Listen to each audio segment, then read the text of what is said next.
बिस्मिल्लाहिर्रहमानिर्रहीम नहमदुहु व नुसल्ली व नुसल्लिमु अला रसूलिहिन नबिय्यिल उम्मिय्यिल करीम व अला आलिहि व अस्हाबिहि व अज़वाजिहि व ज़ुर्रिय्यातिहि व अहलि बैतिहि अजमईन अम्मा बाद फ़अऊज़ु बिल्लाहिस समीइल अलीम मिनश शैतानिर रजीम बिस्मिल्लाहिर्रहमानिर्रहीम या अय्युहल्लज़ीना आमनु ज़्कुरुल्लाह ज़िक्रन कसीरा व सब्बिहुहु बुक्रतन व असीला व क़ाल अल्लाहु तआला अला बिज़िक्रिल्लाहि तत्मइन्नुल क़ुलूब व क़ाल अल्लाहु तआला या अय्यतुहन नफ्सुल मुत्मइन्ना इरजिई इला रब्बिकी रादियतम मर्दिय्या फदखुली फ़ी इबादी वदखुली जन्नती सदक़ल्लाहुल अज़ीम।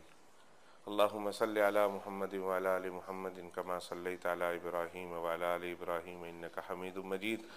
अल्लाहुम्मा बारिक अला मुहम्मदिन व अला आलि मुहम्मदिन कमा बारकता अला इब्राहीम व अला आलि इब्राहीम इन्नका हमीदुम मजीद। या हय्यु या क़य्यूम ला इलाहा इल्ला अंत या ज़ल जलालि वल इकराम बिरहमतिका अस्तगीथ अस्तग़फिरुल्लाह रब्बी मिन कुल्लि ज़ंबिन व अतूबु इलैहि अस्तग़फिरुल्लाह रब्बी मिन कुल्लि ज़ंबिन व अतूबु इलैहि अस्तग़फिरुल्लाह रब्बी मिन कुल्लि ज़ंबिन व अतूबु इलैहि।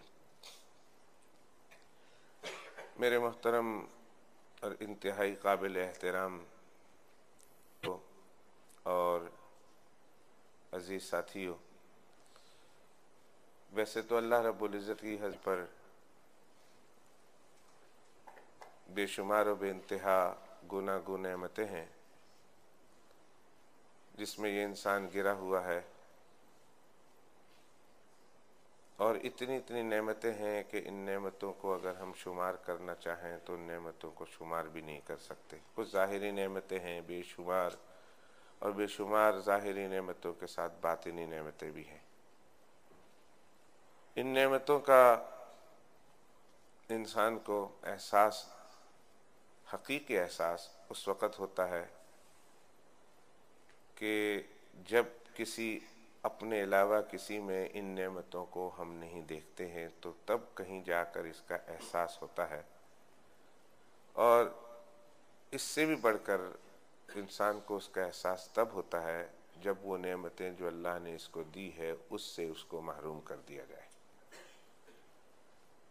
हाथ कितनी बड़ी नेमत है, पाँव कितनी बड़ी नेमत है, कान कितनी बड़ी नेमत है, आँखें कितनी बड़ी नेमत है, ज़बान कितनी बड़ी नेमत है, ये आवाज़ कितनी बड़ी नेमत है, ये अज़ा जवारे, ये ज़ाहिरी और बातिनी जो नेमतें अल्लाह ने दी हैं, इसका एहसास उस वक़्त होता है जब हम अपने अलावा किसी इंसान को देखते हैं जो इन नेमतों से बेचारा महरूम है। तब हमें एक मिनट के लिए एहसास होता है कि भाई अल्लाह का शुक्र है, अल्लाह ने ये नेमतें हमको दी हैं।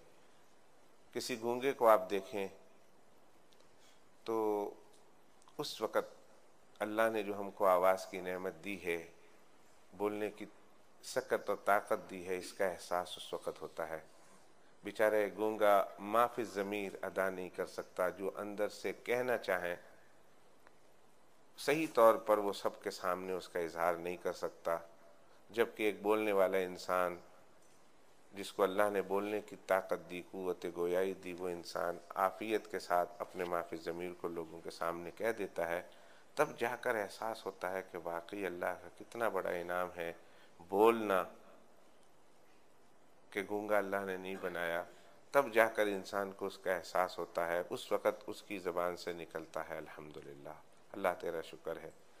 और हकीकी एहसास, यकीन कीजिए कि उस वक़्त भी उसको अपनी अल्लाह की इस अता करदा नेमत का हकीकी एहसास और इदराक नहीं होता। हकीकत में उस वक़्त होता है जब इंसान खुद इस बोलने की नेमत से महरूम कर दिया गया। एक लूले को देखे, बेचारा खा पी नहीं सकता अपने हाथों से, सामने खाना पड़ा हुआ है, उसके हाथों में इतनी ताकत नहीं है कि वो उठा कर खा सके। चमची उठा ले, खाना उठा ले, एप्पल उठा ले, एक गिलास उठा ले। किताबों में हमने एक वाक़या पढ़ा, ज़्यादा देर का नहीं है, कि एक शख्स का इंतकाल हो गया घर में, प्यास से मर गया वो। तो पानी नहीं था क्या जो मर गया, उनका पानी भी था। उन्होंने कहा फिर कैसे मर गया, पानी भी था और प्यास से मर गया। तो आगे चलकर लिखा हुआ है कि इसलिए कि पानी तो मौजूद था, हाथ से लूला था, उसको पिलाने वाला कोई नहीं था। सामने पानी मौजूद है, वो देख रहा है, पर उसमें इतनी हिम्मत नहीं है कि वो अपने हाथों से उस गिलास को उठा लेता। हाथों में ताकत नहीं थी, कोई और तरीके उसके पास नहीं थे उस पानी को पीने के। वो प्यासा मर गया पानी की मौजूदगी में। क्या ये वाकया सुनकर हमें इस बात का एहसास नहीं होता कि अल्लाह तेरा कितना शुक्र है कि तूने हमें ये हाथ से लूला नहीं बनाया, काम वाला हाथ दिया। हम अपना कितना सारा काम इन हाथों से कर लेते हैं, अगर तू हमें उनकी तरह लूला बना देता तो हमारा क्या होता। कितना बड़ा अल्लाह का एहसान है, कितना सारा काम हम इन हाथों से कर लेते हैं, किसी के मोहताज नहीं है। और अल्लाह न करे किसी का ये हाथ शल हो जाए, पालिश ज़दा हो जाए, मफलूज हो जाए, किसी हादसे में कट जाए, इन हाथों से महरूम हो जाए, तो फिर उनसे जाकर पूछिए, तब उसको हकीकत में उस वक़्त एहसास होता है कि वाकई अल्लाह की कितनी बड़ी नेमत थी हाथ जो मुझे दी हुई थी, मैंने उसकी कदर न की। अब छिन जाने के बाद पता चलता है कितनी बड़ी नेमत है। गर्जे के बेशुमार नेमतें हैं अल्लाह सुब्हानहू व तआला की। अलम तरौ अन्नल्लाह सख्खर लकुम मा फिस समावाति व मा फिल अर्दि व अस्बग अलैकुम निअमहु ज़ाहिरतन व बातिना। क्या तुम नहीं देखते कि अल्लाह सुब्हानहू व तआला ने तुम्हारे लिए ज़ाहिरी और बातिनी नेमतों को तुम्हारे ऊपर आम किया हुआ है। तुम्हें बेशुमार ज़ाहिरी नेमतें दी है, बेशुमार बातिनी नेमतें दी हुई है, क्या तुम इसको नहीं देखते। इन तमाम नेमतों में जितनी भी अल्लाह ने नेमतें दी है, छोटी बड़ी ज़ाहिरी बातिनी, इन तमाम नेमतों में सबसे पहली नेमत हजरत इंसान को मिली है। वो कौन सी नेमत है? यानी इंसान को सबसे पहली नेमत, अगर वो नेमत न होती जिस पर सारी नेमतों का दारो मदार है, अगर वो नेमत न होती तो इंसान दूसरी किसी एक नेमत से भी मुस्तफीज न हो सकता। जाहिर है कि वो उस नेमत के बारे में सोचना चाहिए कि अगर वो एक नेमत न होती तो हजार हा नेमतें नहीं, लखों खा नेमतें, अरब हा नेमतें, खरब हा खरब नेमतें, इंसान इससे मुस्तफीज न हो सकता। वो एक नेमत क्या है? ये एक ऐसा सवाल है कि जिसका जवाब हम में से हर एक को तलाश करना है कि वो पहली नेमत जो मुझे अल्लाह सुब्हानहू व तआला ने अता की है, वो नेमत है क्या? अगर वो ना होती तो कुछ भी ना होता। कोई ज़ाहिरी बातिनी नेमत बेशुमार थी, मैं उससे महरूम रहता। हम और आप सोचते हैं 2 मिनट के लिए, अगर मैं ये सवाल का जवाब यहीं छोड़कर चला जाऊं तो मुझे उम्मीद है कि इतने बड़े मजमे में जितने आदमी मौजूद हैं उससे डबल जवाब मुझे मिल जाएंगे। मैं कहूं कि भाई ये जवाब मुझे पोस्ट कर दो कि भाई वो कौन सी नेमत है, तो जितना मजमा है, जितनी गिनती है, जितनी तादाद है, इस तादाद से दुगनी तादाद के बकदर मुझे जवाब मिल जाएगा कि मौलवी साहब ये नेमतें हैं, ये नेमतें हैं, ये नेमतें हैं। मैं कभी कभी ऐसा छोड़ देता हूँ अपने दर्स में, अपने मजलिस में, अपनी बातों में, अपने दोस्तों के साथ जब मुज़ाकरा होता है तो मैं ऐसी बातें को छोड़ देता हूँ कि भाई इसका जवाब मुझे कल दे दो, अगले हफ्ते तक दे दो। तो यकीन कीजिए वो जवाब आते हैं कि जिसका तो ख्वाब ख्याल में भी तसव्वुर नहीं हो सकता, ऐसे जवाब आते हैं। इससे कम से कम इतना तो खुशी होती है कि लोग सोचते तो है ना। चलो गलत सोचा कि सही सोचा, पर सोचा तो है नहीं। ये भी एक बहुत बड़ी बात है कि आदमी ने रिस्पॉन्स दिया, आदमी सोचते हैं, आदमी ने गौर किया। आप भी थोड़ी देर के लिए फौरन जवाब मिल जाए तो सोचने की जहमत कौन गवारा करता है।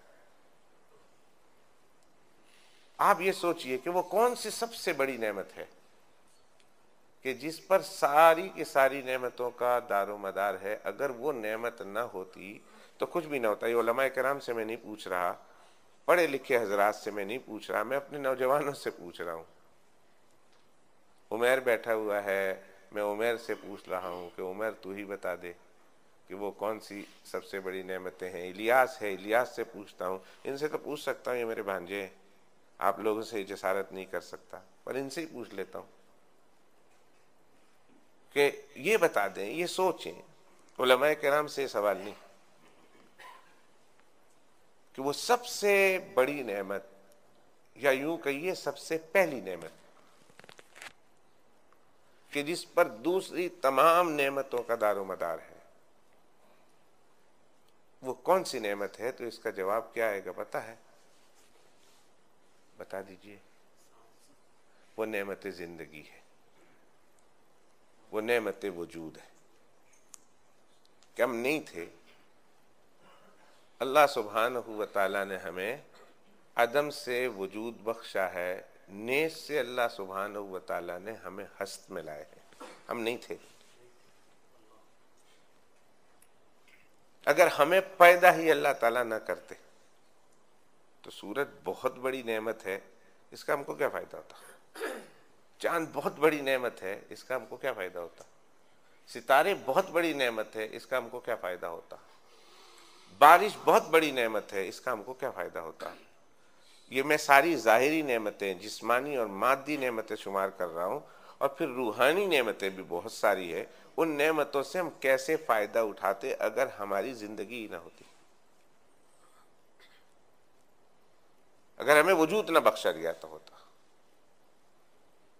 तो अल्लाह सुब्हानहू व तआला का सबसे बड़ा एहसान ये है कि अल्लाह सुब्हानहू व तआला ने सबसे पहली नेमत हमारे ऊपर हजरत इंसान पर जो अता फरमाई है, वो है अल्लाह ने हमको अपनी रहमत से, अपने इरादे से, अपनी कुदरत से हमको वजूद बख्शा है।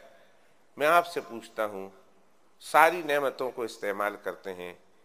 बहुत सारी मर्तबा ऐसा भी हुआ है कि हमने एप्पल खाया और एप्पल खाकर खुदा का शुक्र अदा किया, आम खाया, आम खाकर खुदा का शुक्र अदा किया, नमाज पढ़ी और नमाज पढ़कर खुदा का शुक्र अदा किया।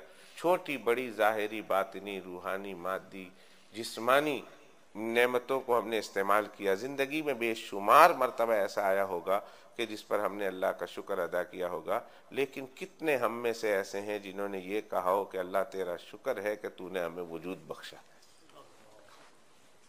कितने हैं? हम में से कितने? मैं अपनी जिंदगी पर सवाल करूं, आप अपनी जिंदगी पर सवाल करें। ये बेटे हैं, ये बेटियां हैं, ये बीवियां हैं, ये घर है, ये कारोबार है, ये दौलत है, ये जायदाद है, ये माँ बाप है, ये भाई बहन है, ये दोस्त अहबाब है। बहुत सारी नेमतें अल्लाह सुब्हानहू व तआला ने दी है हमारे इर्द गिर्द, हम सुबह शाम देखते हैं, और बहुत मुमकिन है हमने इनका शुक्र भी अदा किया हो, इनको नेमतें समझते भी हैं, इसका शुक्र भी अदा करते हैं। लेकिन ये सारी नेमतें तो मौकूफ थी ना जिंदगी पर। अगर हम ना होते तो ये नेमतें तो ना होती। अल्लाह ने ये नेमत दी है जिंदगी की बदौलत, वजूद की बदौलत। हमने अल्लाह की इस नेमत वजूद का कितना शुक्र अदा किया। अल्लाह तेरा शुक्र है, तूने हमें पैदा तो किया है, वजूद बख्शा है। तो एक बात तो ये हुई। और फिर इस नेमत वजूद के बाद, अल्लाह की इस नेमत वजूद के बाद, जो हजरत इंसान को, मेरे और आप में से हर एक को ये नेमत मिली है, इस नेमत वजूद के बाद सबसे बड़ी नेमत अल्लाह सुब्हानहू व तआला की अगर हजरत इंसान को दी गई है, सबसे बड़ी नेमत और सबसे अजीम शान नेमत जो हजरत इंसान को अता की गई है दोस्तों, वो नेमत ईमान है, जो अल्लाह सुब्हानहू व तआला ने किसी न किसी दर्जे में मुझे और आपको अता फरमाई है। कहिए ना अल्हम्दुलिल्लाह। अल्लाह का शुक्र है।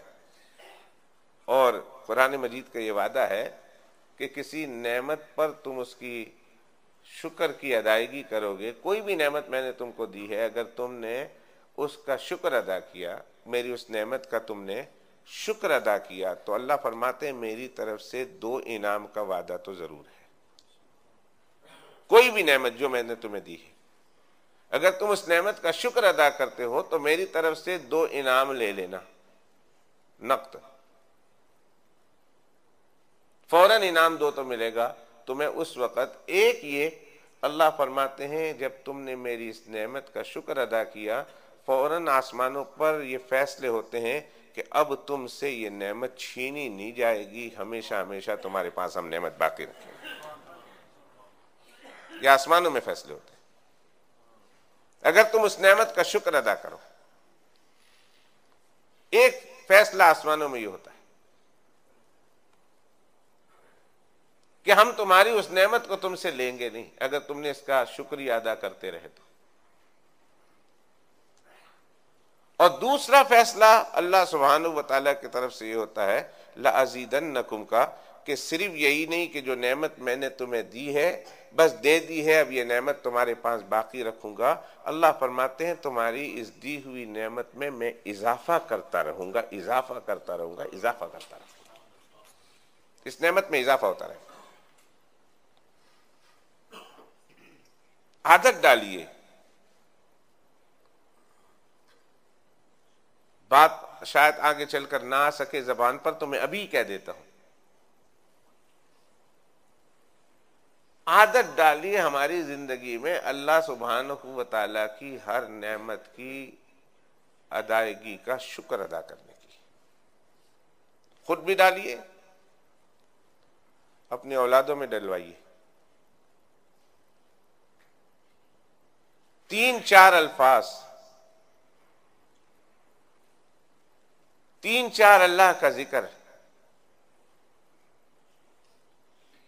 ऐसे हैं कि हर मोमिन की जबान पर हर वक्त अदा होने चाहिए।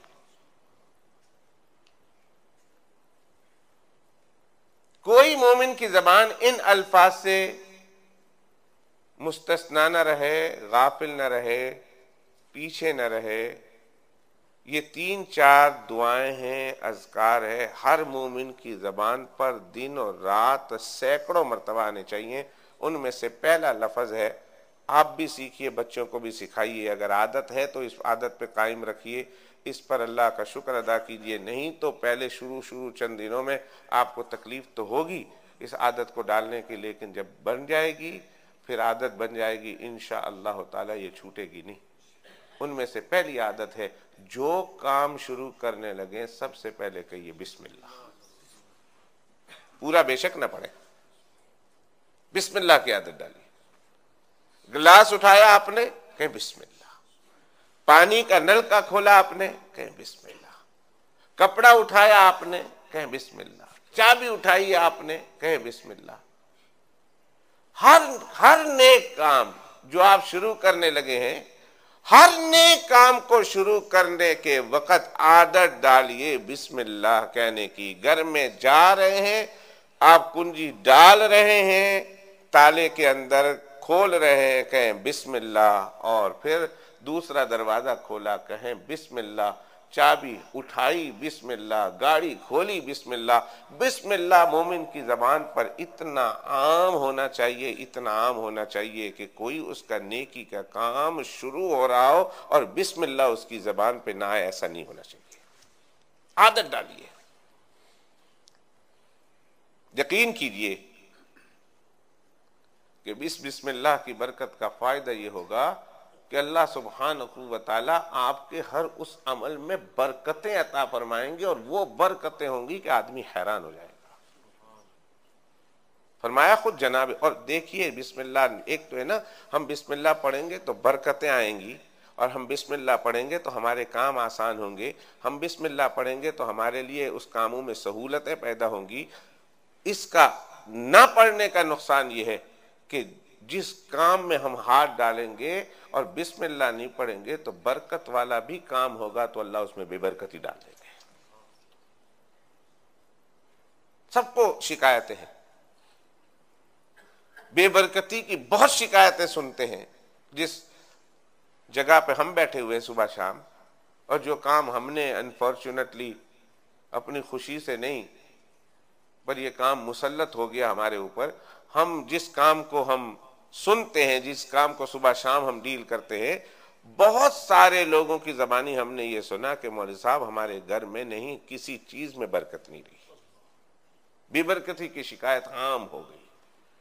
फरमाया जनाब रसूलुल्लाह सल्लल्लाहु अलैहि वसल्लम ने, कुल्लु अम्रिन ज़ी बालिन लम युब्दा बिस्मिल्लाह फहुवा अख्ता। हर वो काम, हर मोहतम बिशान काम, हर अच्छा काम, हर नेकी का काम, अगर उस काम को शुरू करते वक्त अल्लाह का नाम न लिया जाए, अल्लाह के पैगंबर अलैहिस्सलाम फरमाते हैं उस काम के अंदर से अल्लाह बरकतें उठा लिया करता है। माओ बहनों को कहें इसकी आदत डालें, डलवाएं, बच्चों में डलवाएं। हांडी चला रही हैं, पका रही हैं बिस्मिल्लाह से, प्याज छील रही हैं, प्याज काट रही हैं बिस्मिल्लाह से।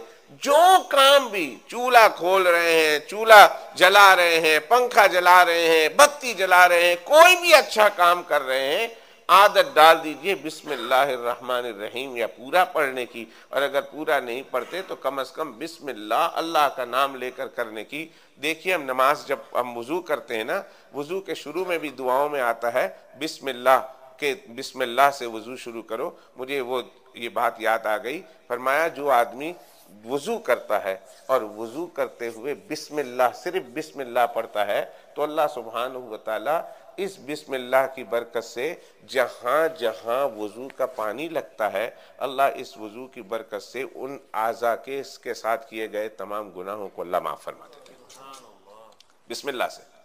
और अगर किसी ने पूरी बिस्मिल्लाह पढ़ी ना, बिस्मिल्लाहिर्रहमानिर्रहीम, अगर पूरी बिस्मिल्लाह पढ़कर वुजू शुरू किया तो रिवायतों में आता है कि इस बिस्मिल्लाहिर्रहमानिर्रहीम की बरकत से उसने सिर्फ आज़ाए वुजू धोया है, मुंह, हाथ और पैर और मसा किया है, लेकिन बिस्मिल्लाह पूरा पढ़ा, अल्लाह इसकी बरकत से उसके पूरे वजूद के गुनाह माफ कर देते हैं, पूरे बदन के गुनाह माफ कर देते हैं।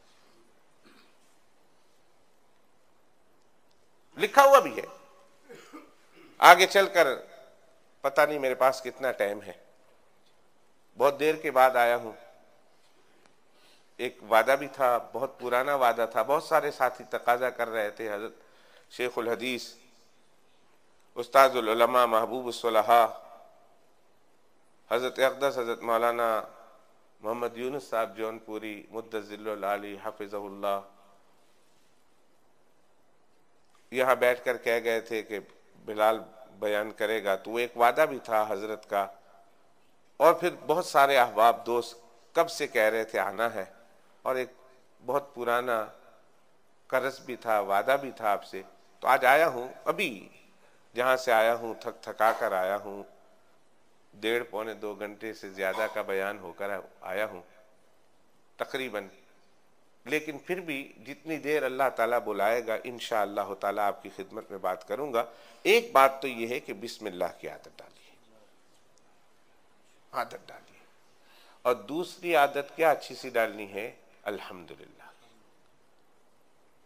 अल्लाह की किसी नेमत को देखो, किसी नेमत को देखने के बाद, किसी नेमत को इस्तेमाल करने के बाद खुसूसियत से उस पर अल्लाह सुब्हानहू व तआला का शुक्र अदा करो। खाना खा लिया, कितनी बड़ी नेमत थी, अल्लाह का शुक्र अदा करते हुए कहो अल्हम्दुलिल्लाह। पानी पी लिया, बहुत बड़ी नेमत थी, उसका इस्तेमाल करने के बाद कहो अल्हम्दुलिल्लाह। कपड़ा पहन लिया, कहो अल्हम्दुलिल्लाह।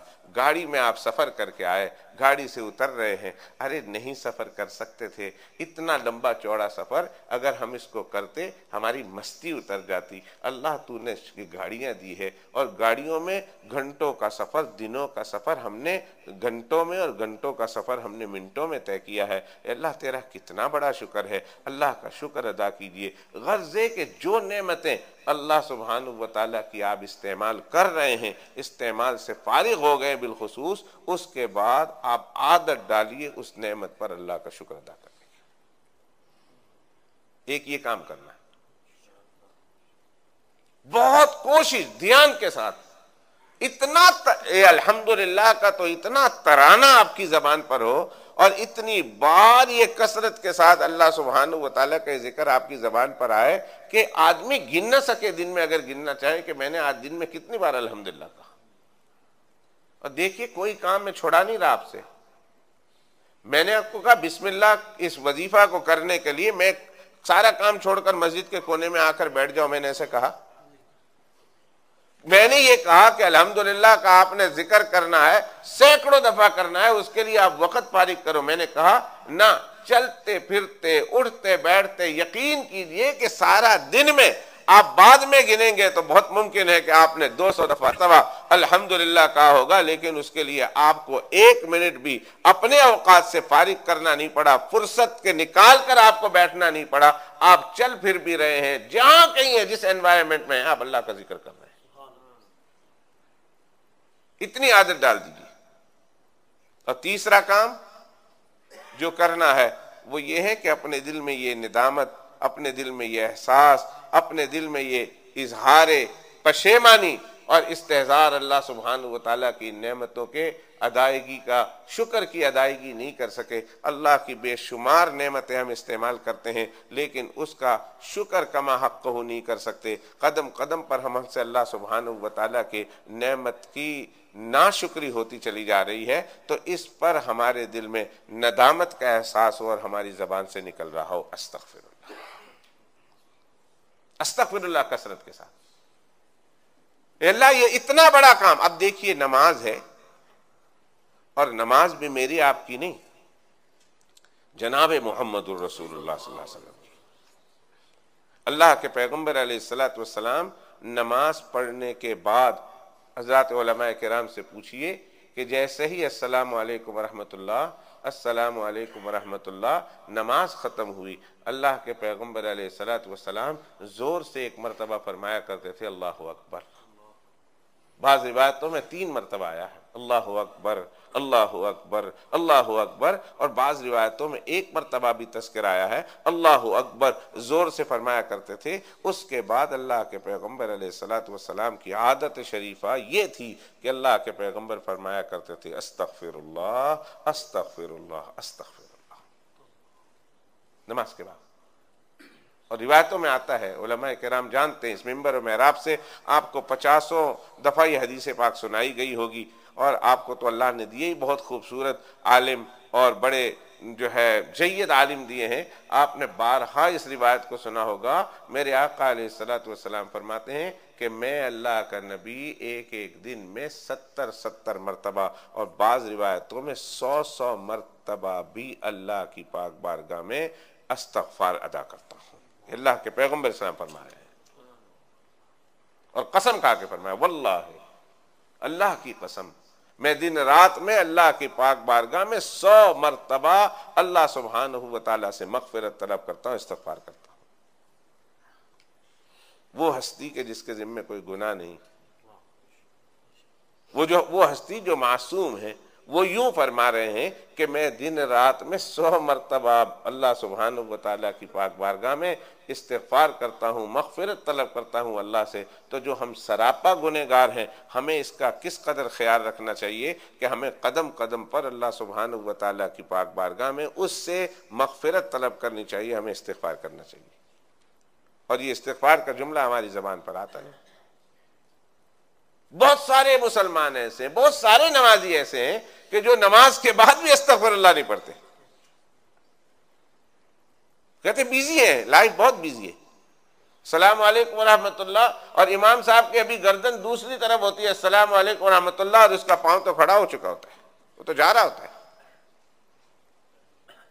इतना भी बिजी नहीं है किसी इंसान की लाइफ जितनी उसने समझ रखी है, बना रखी है, नहीं जितनी उसने समझ रखी है। अगर आज आप घर में जाएं, बिजी से बिजीएस्ट मैन इस पूरे मजमे में, वो घर जाए और घर जाकर आज 24 घंटे की जिंदगी को हिसाब लगाएं कि कितना घंटा मैं फारिग था और कितना घंटा इस फारिग में, इस मशगूल वक्त में से मैं कितना घंटा या कितना मिनट मैं फारिग था और फारिग रख सकता था। तो अगर मैं ये कहूँ 50-50 नहीं तो 25 से 30% उसकी जिंदगी के अय्याम में, उसकी जिंदगी के घंटों में वो फारिग था, बिजीएस्ट मैन। जो फारिग है ना, वो मेरा एक दोस्त है, वो तो ये कहता है कि मौलवी साहब जितने लोग बिजी हैं वो तो बिजी हैं, वो कभी नहीं कहेंगे कि मैं बिजी हूं, लेकिन जो बिल्कुल बेकार है उनसे ज्यादा बिजी तो कोई भी नहीं है। बेकार से ज्यादा बिजी कोई नहीं, जो बिजी है वो कभी नहीं कहेंगे मैं बिजी हूं, पर जो बेकार है ना वो सबसे ज्यादा बिजी। इसलिए कि काम वाले ने तो काम का सोचा हुआ है, मैंने काम पे जाना है, सुबह 8 बजे जाना है, शाम को 4 बजे आना है और फिर उसके बाद खाना खाना है, ये मेरे दिन के शेड्यूल है। लेकिन जो बेकार है उसने बहुत बिजी होना है, इसलिए कि उसको पता नहीं मैंने कल क्या करना है, इसलिए उसके सामने तो ढेरों काम है। शायद मैं ये भी कर लूं, शायद ये भी कर लूं, शायद ये भी कर लूं, शायद ये भी कर लूं। काम वाले के जिम्मे तो एक ही काम है, सुबह जाना है फैक्ट्री में और शाम को आना है। लेकिन जो बेकार है उसके सामने तो हजारों काम है ना, उससे ज्यादा वाकई बिजी कोई नजर नहीं आता। तो एक काम ये करना है, अपने फारिग औकात में से उठते बैठते अल्लाह सुब्हानहू व तआला की पाक बारगाह में मगफिरत तलब करनी है। दोस्तों देखिए, हम में से बहुत सारे लोग पता नहीं कब उड़ जाएंगे, कब उड़ जाना है, कब चले जाना है। इस औकात को कीमती बना लीजिए, अल्लाह से कदम कदम पर मगफिरत तलब कीजिए। मालूम नहीं अगर खुदा न खास्ता बगैर मगफिरत तलब किए अल्लाह की पाक बारगाह में चले गए तो बहुत खसारे का दिन होगा। अल्लाह मेरी आपकी उस खसारे से हिफाजत फरमाए। उठते बैठते इस्तिग़फ़ार की कसरत रखिए। कितने खुश नसीब है वो, फरमाया कि बहुत खुश नसीब होंगे वो, तूबा, अल्लाह के पैगंबर अलैहिस्सलाम की हदीस है। फरमाया बड़े खुश नसीब हैं वो लोग कि कल क़यामत के दिन जिनके सहीफे सहाइफ, जिनके आमाल नामे खोले जाएंगे तो उन आमाल नामों में बहुत कसरत के साथ अस्तग़फिरुल्लाह मौजूद होगा। बहुत खुश नसीब है वो लोग कि जिनके नामे आमाल में जब क़यामत के दिन अल्लाह खोलेंगे तो कसरत से इस्तिग़फ़ार मौजूद होगा। अल्लाह के पैगंबर सल्लल्लाहु अलैहि वसल्लम फरमाते मुबारकबादी के मुस्तहिक़ हैं, मुबारकबादी के लायक हैं वो लोग कि जिन्होंने दुनिया में इस कदर कसरत के साथ इस्तिग़फ़ार पढ़ा होगा, जब नामा अमाल खुलेंगे तो उसमें इस्तिग़फ़ार ही इस्तिग़फ़ार होंगे। अल्लाह के पैगंबर फरमाते हैं, नबी आखिरुज़्ज़मान नबीउल अंबिया जनाब मुहम्मदुर रसूलुल्लाह सल्लल्लाहु अलैहि वसल्लम फरमाते हैं, उस शख्स को चाहे वो मस्जिद हिदाया का रहने वाला हो, चाहे वो 14वीं सदी का आने वाला हो, चाहे वो मानचेस्टर की मस्जिद हिदाया, मस्जिद नूर में जाता हो, इमदादिया में जाता हो, जहां कहीं जाता हो, मेरे आका फरमाते हैं 1400 साल पहले फरमाते हैं उस शख्स को मेरी तरफ से मुबारकबाद देता हूं, मुबारक हो उस शख्स को। तो हम और आप अपने नामा आमाल में कसरत से इस्तिग़फ़ार को लिखा दें, दर्ज करा दें। और आखिरी बात, एक बात मैं कह देता हूं, एक बात और हमारे बच्चों की जबान पर आम होनी चाहिए, वो ये है कि हर बात पर, हर किए जाने वाली बात पर, हर सोचे जाने वाली बात पर वो ये कहे कि इंशाअल्लाह मैंने ये काम करना, इंशाअल्लाह की आदत डलवाई। तो एक तो अल्हम्दुलिल्लाह, एक बिस्मिल्लाह, और तीसरी मैंने क्या कहा, अस्तग़फिरुल्लाह, और चौथी बात क्या कही, इंशाअल्लाह। कम से कम अगर मेरा ये पैगाम लेकर आप घर जाएं कि भाई हम लोगों ने ये काम करना है। देखो अभी किसने कहा इंशाअल्लाह, उसने मेरा बयान बहुत गौर से सुना है, दाऊद भाई है, अल्हम्दुलिल्लाह। मैं समझूं कि कम से कम एक आदमी तो समझ रहा है ना, कहो अल्हम्दुलिल्लाह। मैं कहता हूं अल्हम्दुलिल्लाह, और आप लोग भी कहो आज से शुरू कर देंगे इंशाअल्लाह, इंशाअल्लाह। और अल्लाह पाक हमारे गुनाहों को माफ फरमा दे तो कहें अस्तग़फिरुल्लाह। तो आदत डालिए। बात तो यहां से चली थी, इतनी बड़ी नेमत अल्लाह ने दी है ईमान की, नेमत वजूद के बाद इससे बड़ी कोई नेमत नहीं। बहुत बड़ी, सबसे बड़ी दौलत है जो अल्लाह सुब्हानहू व तआला किसी मोमिन को अता करता है, किसी इंसान को अता करता है, वो है दौलत ईमान। अगर ईमान वाला, अल्लाह ने किसी को ईमान दिया और खाने के लिए उसे एक दाना मुयस्सर नहीं, पीने के लिए उसे एक घोट पानी का मुयस्सर नहीं, सर छुपाने के लिए उसे टीन का एक टुकड़ा मुयस्सर नहीं, बदन छुपाने के लिए, तन ढांकने के लिए उसे पूरा कपड़ा मुयस्सर नहीं, चलने के लिए पांव मुयस्सर नहीं, पकड़ने के लिए हाथ मुयस्सर नहीं, देखने के लिए आंखें नहीं, सुनने के लिए कान नहीं, बोलने के लिए जबान नहीं, माल और दौलत नहीं, बैंक बैलेंस नहीं, लेकिन अल्लाह ने उसे ईमान दिया है। यकीन कीजिए कि उससे बड़ा दौलतमंद कोई नहीं है, उससे बड़ा कोई नहीं जिस पर अल्लाह ने एहसान किया। ईमान इतनी बड़ी दौलत है, सब कुछ है और ईमान नहीं। एक आदमी गुजरा, बहुत मालदार, हजारों हश्मो कदम के बीच में गुजर रहा, बहुत सारे लोग उसके साथ है, घोड़ा है, सवारी है, ये है, वो है, जर्क बर्क के कपड़े पहने हुए हैं, बहुत शोशा है, बड़े शाहाना अंदाज से गुजर रहा। मेरे आका अलैहि सलाम ने पूछा, इस आदमी के बारे में तुम्हारा क्या ख्याल है? तो साहबे किराम ने कहा, अजी इस आदमी का तो क्या कहने, अगर किसी के दरवाजे पर चला जाए और कहे मैंने तेरी बेटी से शादी करनी है, तो वो कहे कि कल नहीं आज ही करनी है, आज ही कर लो, अभी कर लो, अभी ले जाओ, मेरे बेटे की करानी है, इनकार नहीं करेंगे। किसी की सिफारिश कर दे, फलाने का काम है कर दो, फौरन कर देगा। कोई किसी के बारे में कोई रिक्वेस्ट करे, वो रिक्वेस्ट भी पूरी कर देगा। अगर वो किसी के ऊपर हाथ रख दे, बड़ा खुश नसीब समझेगा अपने आप को। गर्दे के उस आदमी की तारीफ की, बहुत ऊंचा आदमी है, बहुत माशरे में इसका बड़ा मकाम है, बड़ी इज्जत है, बड़े पैसे वाला है, बड़े ऊंचा आदमी है, लोग उसको बड़ा जो है मकाम देते हैं। अल्लाह के पैगंबर अलैहिस्सलाम ने सहाबा किराम से सब कुछ सुना, चुप हो गए। एक दूसरा आदमी गुजरा जो बेचारा इतना अच्छे हाल में नहीं था, फटी पुरानी चादर थी, परागंदा बाल थे। अल्लाह के पैगंबर अलैहिस्सलाम ने पूछा, भला इस शख्स के बारे में तुम क्या कहते हो, इस आदमी का क्या मकाम है? कहा किसी के दरवाजे पर जाए तो धक्का मारकर निकाल दिया जाए, किसी से कुछ सिफारिश करे तो इसकी बात न सुनी जाए, और अगर किसी से कुछ कहा जाए तो इसका सवाल का जवाब पूरा न दिया जाए, लड़की मांगे तो लड़की भी उसे न मिले। अल्लाह के पैगंबर अलैहिस्सलातु वस्सलाम खामोश हो गए। थोड़ी देर के बाद फिर फरमाया, उन दो आदमियों को याद है ना जिसके बारे में मैंने पूछा था? कहा का पहला भी तुम्हें याद है, दूसरा भी तुम्हें याद है? कहा पहले आदमी से अगर पूरी दुनिया भर जाए, यानी 6 बिलियन इंसान, आज के दौर की बात कर रहा हूं, 6 बिलियन इंसान अगर आज की दुनिया के सारे मशरिक से लेकर मगरिब तक और शुमार से लेकर जुनूब तक ऐसे स्टेटस के मालिक हो जाएं जैसे पहले वो आदमी था, ये सारे के सारे एक तरफ, और ये गरीब जो बाद में आया था उसे एक तरफ कर दो, तो अल्लाह सुब्हानहू व तआला के मुकाबले में, उन सब के मुकाबले में ये बंदा अल्लाह को ज्यादा अजीज है। उनके पास ईमान नहीं, इसके पास ईमान है। ईमान की वजह से अल्लाह को इतना अजीज तर है ये इंसान, इसलिए कि ये ईमान वाला है और दूसरों के पास ईमान नहीं। सारी दुनिया भरी हुई है दूसरों से। बहुत बड़ी दौलत दोस्तों, जिसको इस दौलत का पता चल गया ना कि कितनी बड़ी दौलत है, फिर इन्होंने अपनी हर चीज को कुर्बान कर दिया, इसलिए कि वो समझते थे कि हर छोटी चीज को बड़ी चीज के लिए कुर्बान कर देना अकलमंदी है। ये जितनी चीजें ईमान के बाद है वो सब छोटी है ईमान के मुकाबले में, लिहाजा बड़ी चीज को बचाने के लिए हर छोटी चीज को कुर्बान कर दो। एक साहब अभी गए हुए थे पाकिस्तान, जमीन खरीदनी थी, 80 लाख रुपए लेकर जा रहे थे, 80 लाख रुपए जमीन खरीदनी थी। ड्राइवर अंदर से मिला हुआ था। अब तो हालात मुल्क के ऐसे ही हो गए हैं, दोनों पाकिस्तान हो, इंडिया हो, बर्मा हो, बांग्लादेश हो, हर जगह के हालात ऐसे ही हो गए, कुछ खराब हो गए हैं।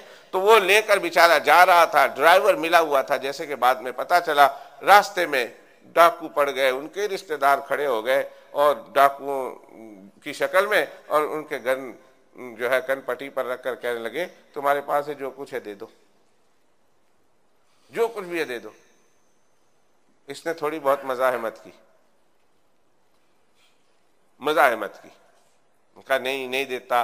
उन्होंने कहा तुमने यहाँ रखा हुआ है, वहां रखा हुआ है, सीट के नीचे रखा हुआ है, जहां जहां रखा हुआ था सब कुछ पता था।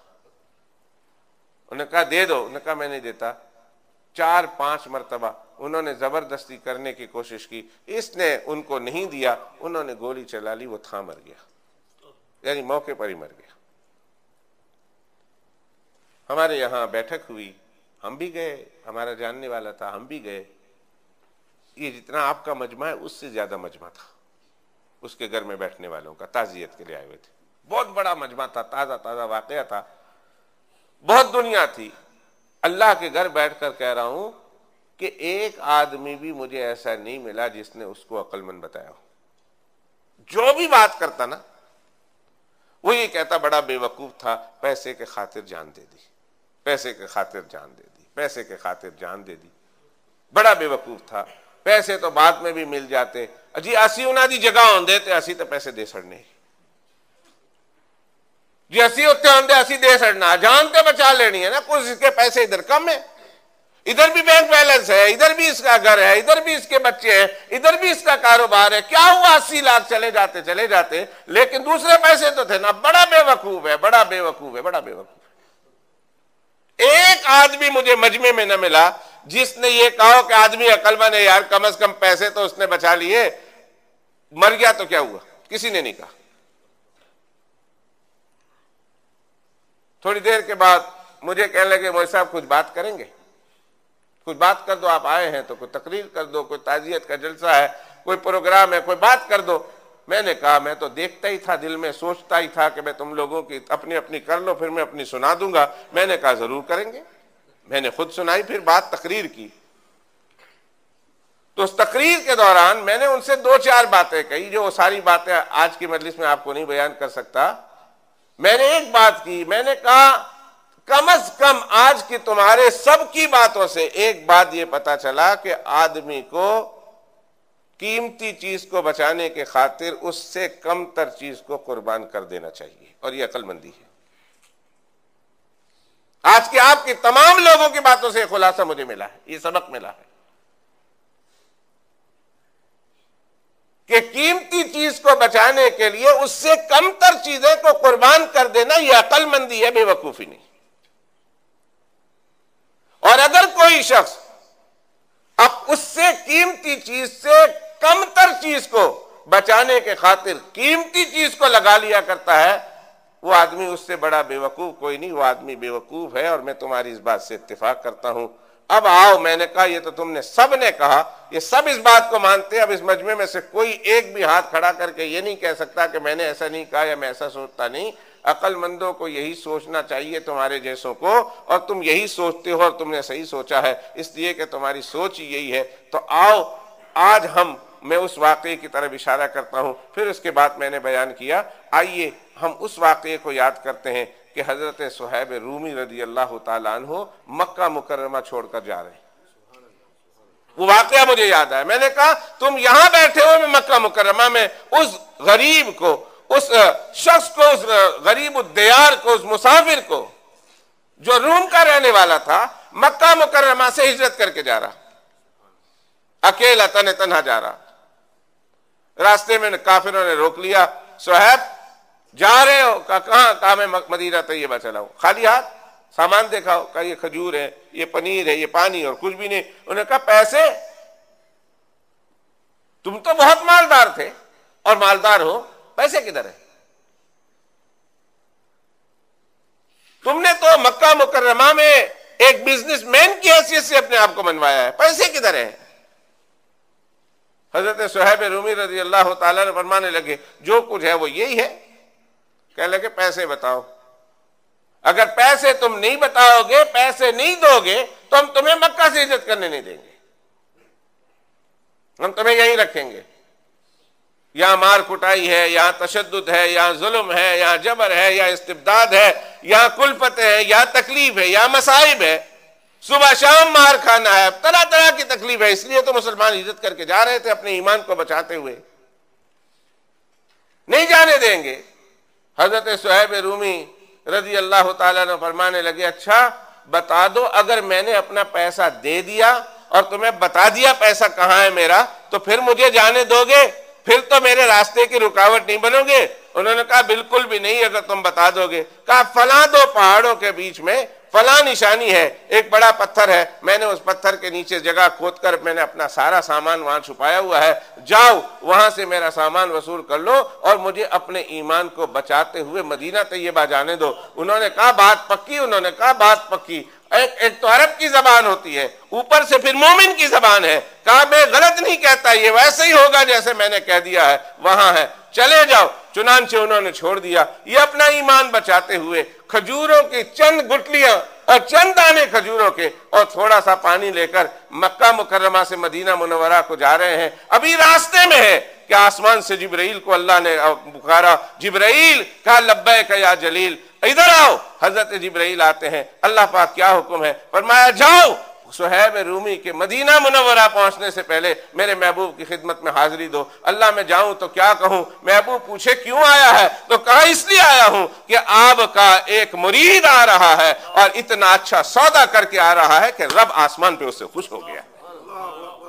उसने एक सौदा किया है, मक्का वालों से एक सौदा किया है और अल्लाह खुश हो गया है उस सौदे पर। और आसमान से अल्लाह सुब्हानहू व तआला उस सौदे की खुशी पर आपको ये पैगाम भेज रहे हैं कि आपका मुरीद बड़ा खुश हो गया, अल्लाह बहुत खुश हो गया है आपके इस मुरीद की खुशी पर। और अल्लाह ने एक पैगाम भेजा है, और पैगाम क्या है? कहा कयामत तक की सुबह के लिए अल्लाह की खुशी का यह पैगाम इंसान पढ़ते रहेंगे। जब जब ये आयत पढ़ेंगे अल्लाह सुब्हानहू व तआला का यह पैगाम आने वाले लोगों को बताया जाता रहा होगा कि अल्लाह खुश हो गया है सुहैब रूमी से। कहा वो क्या है? फरमाया वमिनन नास मन यश्तरी नफ्सहु इब्तिगा मरदातिल्लाह वल्लाहु रऊफुम बिल इबाद। लोगों में कुछ ऐसे भी हैं जिन्होंने अपनी सारी जिंदगी की पूंजी का सौदा अल्लाह की रजा के मुकाबले में कर लिया।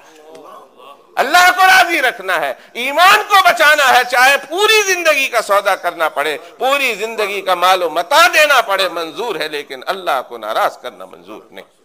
सौदा कर लिया।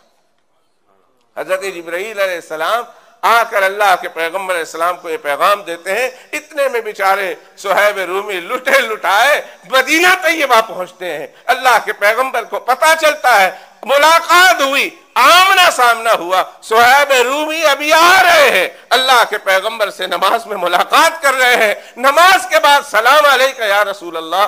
सुहैब रूमी वालेकुम अस्सलाम। फरमाया सुहैब रूमी तूने बड़ा ही नफा का सौदा किया है, बड़ा ही नफा का सौदा किया है। अल्लाह के पैगंबर कौन सा नफा का सौदा किया है? मुझे नहीं मालूम। फरमाया अगर तुझे नहीं मालूम तो क्या हुआ, तुझे पैदा करने वाले रब को तो मालूम है। तेरा सौदा बड़ा नफा का सौदा है। तुमने जो सौदा किया है, जमीन वाले भी खुश है, मोहम्मदुर रसूलुल्लाह भी खुश है, आसमान वाला भी खुश है तुम्हारे इस नफे वाले फायदे से, सौदे से खुश है। सारा माल दे दिया, सारा माल। कोई बेवकूफ तो नहीं थे वो। उन्होंने कहा जिस चीज के बदले ये सारा दे रहा हूं वो चीज ज्यादा कीमती है। ईमान बचा रहा हूं, माल दे रहा हूं। और अकलमंदों के अकलमंदी यही होती है ना कि कमतर चीज को कुर्बान कर दे बड़ी चीज को बचाने के खातिर। इन्होंने भी यही अकलमंदी का काम किया। माल जो कम तरीन चीज है, माल को कुर्बान कर दिया ईमान को बचाने के खातिर। और एक ईमान है इतना कीमती है, एक माल का माल देंगे तो दे दो। अगर ईमान के मुकाबले में जान की बारी आए, जान दे तो जान दे दो, इसलिए कि जान भी ईमान के मुकाबले में कम तर चीज है। ईमान तो बहुत कीमती चीज है, एक जान। अबू मुस्लिम अल खौलानी का गालिबन वाकया मौजूद है किताबों में। फिर मिंबर और मेहराब से आपने सुना होगा, जब उनको पकड़ लिया बादशाह रूम ने, उनके जमात के साथियों को बड़ा वर्गलाया, बड़ा फुसलाया, बड़ा बहकाया कि ईसाई बन जाओ, हम ये करेंगे, हम ये करेंगे। मुसलमान एक भी ईसाई बनने के लिए तैयार नहीं, एक भी नहीं। अरे कोई एक तो बन जाए, मुंह से ही बोल दे, अंदर से ना हो। कोई मसला ये भी जानता था, और ये मसला भी है, मौलाना बताएंगे कभी आपको। ऐसा मसला है, कभी ऐसी सिचुएशन में फंस जाओ तो अंदर से अगर मोमिन हो, अंदर से पक्के मुसलमान हो, और जबान से कुछ जो गलत बोलकर आपको आपकी जान बच जाती हो, तो फिर उलमाए किराम से मसला पूछ लेना, इसकी भी इजाजत है। तौरिया करते हुए, ईमान को बचाते हुए, जान को भी बच जाए, ईमान भी बच जाए। मसला है, कोई नहीं बोल रहा। बादशाह ने कहा ये तो मेरी बड़ी बेइज्जती की बात है, इतना बड़ा रौब है मेरा, इतनी बड़ी धाक है मेरी हुकूमत पर, अगर ये लोग काफर नहीं होते हैं और मैं इनको वैसे जाना दे दूं तो मेरी पावर में बड़ी कमी आती है, इसका इफेक्ट जो है मेरी कौम पर बहुत बुरा पड़ेगा। उन्होंने कहा कल सुबह हम दूसरा फैसला करने वाले। उन्होंने कहा क्या? उन्होंने कहा एक बहुत बड़ा जो है कढ़ाई ले आना, उसके अंदर तेल डालना, उसके नीचे खूब आग भड़काना, सुबह से शाम तक तेल को गर्म करना, और फिर काफिर इन कैदियों को लाना, और इनको हम कहेंगे कि मुसलमान से काफिर हो जाओ, और अगर ये काफिर नहीं होते तो हम उन्हें तेल में डाल देंगे। ऐसे ही हुआ, सारा मजमा इकट्ठा हो गया। एक से पूछा, एक ने कहा नहीं भाई मैं तो मुसलमान से काफर नहीं होगा। उन्होंने कहा फेंक दो। जो ही फेंका गया, तेल पहले इतना गर्म था कि फेंकते ही वो कोयला बन गया। का दूसरे को फेंक दो, तीसरे को बताओ। 4-5 जब चले गए, बादशाह ने कहे तो सब चले जाएंगे। और फिर जिसके लिए मैं कर रहा हूं, जो सोच रहा हूं इनको काफिर बनाने का, ऐसा ना हो कहीं उल्टा उसका असर पड़ जाए या मुसलमान हो जाए। वमकरू मकरम व मकरना मकरम वहुम ला यशऊरून वमकरू व मकरल्लाह वल्लाहु खैरुल माकिरीन। वो भी अपनी चाल चलते हैं, अल्लाह भी अपनी एक चाल चलता है। और अल्लाह से बेहतर तदबीरें करने वाला कौन है? अल्लाह से बढ़कर किसकी तदबीर है? इस्लाम को खत्म करने के खातिर, इस्लाम जो लोग मुसलमान हैं, मुसलमानों को गिराने के खातिर, उनको बदनाम करने के खातिर, और जो लोग मुसलमान होने के लिए इस्लाम के दरवाजे तक बस आ चुके हैं, दरवाजा दस्तक दे रहे हैं कि खुले तो हम इस्लाम के दरवाजे पर दाखिल हो जाएं। सैकड़ों नहीं, हजार और हजार नहीं, लाखों की तादाद में ऐसे लोग मौजूद हैं, लाखों की तादाद में ऐसे लोग मौजूद हैं जो खड़े हैं। अब इनको भी नजर आ रहा, हमको नजर आए ना आए, उनको नजर आ रहा। आपको पता है ना बाबरी मस्जिद किसने सबसे पहले कुदाल मारी थी? सबसे पहले बाबरी मस्जिद को शहीद करने में किस आदमी का, हिंदू का, वो कौन सा बच्चा था कि जिसने सबसे पहले कुदाल मारी थी? उस हिंदू के बच्चे का आज क्या बना है, वो कौन है आज? सिर्फ चलते चलते सुना दूं, आप हिंदुस्तान के रहने वाले हैं ज्यादातर लोग, और आपको हिंदुस्तान की तारीख का मुझसे ज्यादा इल्म होगा। मैं चलते चलते सिर्फ याद दहानी के तौर पर बता दूं, वो मारने वाला अमर था, आज वो उमर है। कल का मारने वाला अमर था, जिसने मस्जिद को गिराने के खातिर 25 लाख रुपए अपनी जेब से दिए थे। कितने? 25 लाख रुपए बाबरी मस्जिद को शहीद करने के लिए। अल्लाह सुब्हानहू व तआला की शान देखिए, अल्लाह ने भी कह दिया अमर तू मेरी मस्जिद को गिरा रहा है, अगरचे इस मस्जिद में अजान नहीं हो रही, नमाज नहीं हो रही थी तो मेरी मस्जिद, आज तू इस मस्जिद को गिरा रहा, शहीद कर रहा, उसके लिए 25 लाख दे रहा। मैं भी रब नहीं जो तेरे हाथों से मैं 25 लाख मस्जिद को बनाने के लिए न दे दूं, न दिलवा दूं। मुझे रब न कहना अगर मैं तेरे हाथों से मस्जिद न बना दूं। कल का वो अमर, आज का वो उमर है।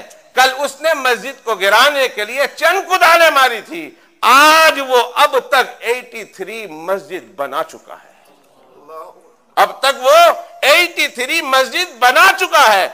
इस्लाम लाने के बाद मौलाना को भेजता है पैसे 25 लाख, मैंने 25 लाख मस्जिद को गिराने के लिए दिए थे। मौलाना ये 25 लाख मेरी तरफ से लेकर एक मस्जिद बना दीजिए, ताकि कल कयामत के दिन अल्लाह के पाक बारगाह में जब मेरा नामा अमाल खुले तो अल्लाह ये पढ़ा जाए कि अमर वो है जिसने 25 लाख मस्जिद को गिराने के लिए दिया। वहां ये भी पढ़ा जाए कि उमर वो है जिसने मस्जिद को बनाने के लिए 25 लाख।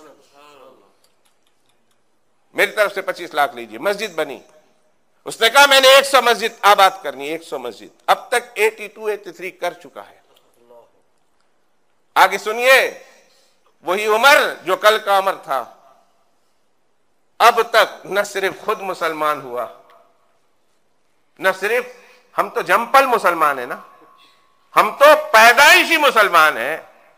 मैं आपसे पूछता हूं, हमारे हाथों कितने लोग मुसलमान हो गए? हमने कितने लोगों को मुसलमान बनाया?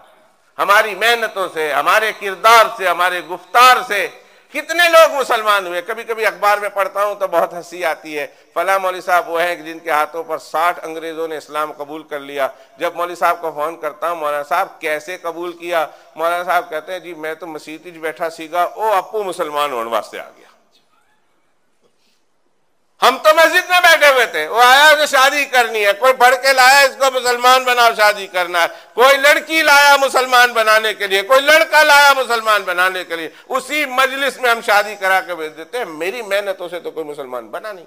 मैंने कहा फिर अखबार में क्यों लिखाते हो? हम भी तो जंपल मुसलमान हैं। हमारा पड़ोसी शायद गोरा हो तो हमसे इतना खुश ना हो जितना वो हमसे तंग है। जिस गली में हम रहते हैं हम तो बड़े खुश होते हैं, सारी गली थी गोरा नहीं गया, अरे गोरा हमारा कदम, वो एक आदमी कहने लगे हमारे कदम मुबारक तो देखिए, जैसे ही हमने इस गली में रखा, हमारे गली में रखते ही सारे गोरे भाग गए। मैंने कहा बहुत अच्छे कदम है, वाह कितना मनहूस कदम आपने पाया है। कहने लगे क्यों? मैंने कहा अल्लाह के बंदे, तुम्हारे कदम मुबारक उस वक्त होते जब गोरे अपनी ही जगह होते मगर सब मुसलमान हो चुके होते। तुम्हारे कदम मनहूस हुए हैं जो भाग गए हैं तुम्हारी हरकतों को देखकर। अरे मुबारक कदम तो तब कहलाते जब वो अपनी जगह होते और सब मुसलमान होते। अब तो हमसे तंग है ये, माफ कीजिए, हमसे बड़े नाराज है। जहां हम आते कहते भागो इधर से, मोहल्ला खराब हो जाएगा, घरों की प्राइस डाउन हो जाती है। अब ये आ गया, अभी हमारा मोहल्ला गया, हमारा प्राइस गई, डाउन हो गई, जल्दी बेचो और भागो, यहां से भागने की बात करो। वो कल का अमर जिसने मस्जिद बाबरी मस्जिद को शहीद करने के लिए पहली कुदाल चलाई थी, उस आदमी की बदौलत मैं अल्लाह के घर में बैठकर कह रहा हूं, मैं पिछले 2-3-4 महीने पुरानी फिगर कह रहा हूं, मुझे मालूम नहीं इसके आगे, आज तक वो अपने जरिए से, अपने नेकी के काम से 5000 हिंदुओं को मुसलमान बना चुका है। 5000 हिंदुओं को। और उन चलाने वालों में 28-29 अमर को छोड़कर 28 आदमी, 28 हिंदू उनमें से मुसलमान हो चुके हैं। और हर हिंदू के बारे में ये कहा जा सकता है कसमिया तौर पर कि उनमें से हर हिंदू ने जो मुसलमान हुआ था कम से कम 500 इंसानों को मुसलमान किया। मकरू मकरन व मकरना मकरन व मकरू व मकरल्लाह वल्लाहु खैरुल माकिरीन। वो अपनी चाल चलते हैं, अल्लाह अपनी खुफिया तदबीरें सोचता है, बनाता है, और अल्लाह से बेहतर खुफिया तदबीरें किसकी हो सकती है। इतना कुरान मजीद का नुस्खा कभी नहीं बिका पूरी तारीख में, तारीख आलम में, जितना 9/11 के बाद बिका है। हजरत मुहम्मदुर रसूलुल्लाह सल्लल्लाहु अलैहि वसल्लम की सीरत की किताब इतनी ज्यादा नहीं बिकी है तारीख आलम में जितनी ज्यादा कार्टून के छपने के बाद बिकी है। डिमांड है इसका। मुहम्मदुर रसूलुल्लाह की सीरत के प्रोग्राम पर, जो इंटरनेट पे, जो वेबसाइट पे जो मवाद मौजूद है, इतना ज्यादा लोगों ने विजिट नहीं किया इस कार्टून के छपने से पहले जितने ज्यादा कार्टून के छपने के बाद हजरत मोहम्मदुर रसूलुल्लाह की सीरत का मुताला किया गया। और कुरान की तरफ इतनी तवज्जो नहीं दी गई जितनी तवज्जो फितना कुरान यानी फिल्म के बनने के बाद जो हॉलैंड में बनी, उसके बाद कुरान को देखा गया, पढ़ा गया, समझा गया। बादशाह डर गया, उन्होंने कहा अगर मैंने इनको इस तरह मारता रहा 80 के 80 मर जाएंगे, और फिर कहीं ऐसा ना हो कि सारे मुसलमान भी हो जाएं। उन्होंने कहा अमीर साहब को बुलाओ। हम अमीर साहब को अंदर फेंकते हैं, शायद उसमें से कोई अमीर साहब से मोहब्बत करने वाला होगा, वो कहेगा अमीर साहब को मत फेंको, अच्छा मैं हो जाता हूँ, शायद 10-15 मिल जाए, मेरी बात भी रह जाएगी, मेरा मकसद भी पूरा हो जाएगा, धाक भी बैठ जाएगी। अमीर साहब को बुलाओ। बादशाह ने ये सोचा। आजकल मैं एज ए इमाम और हमारे इमाम साहब ऐसा नहीं सोच सकते।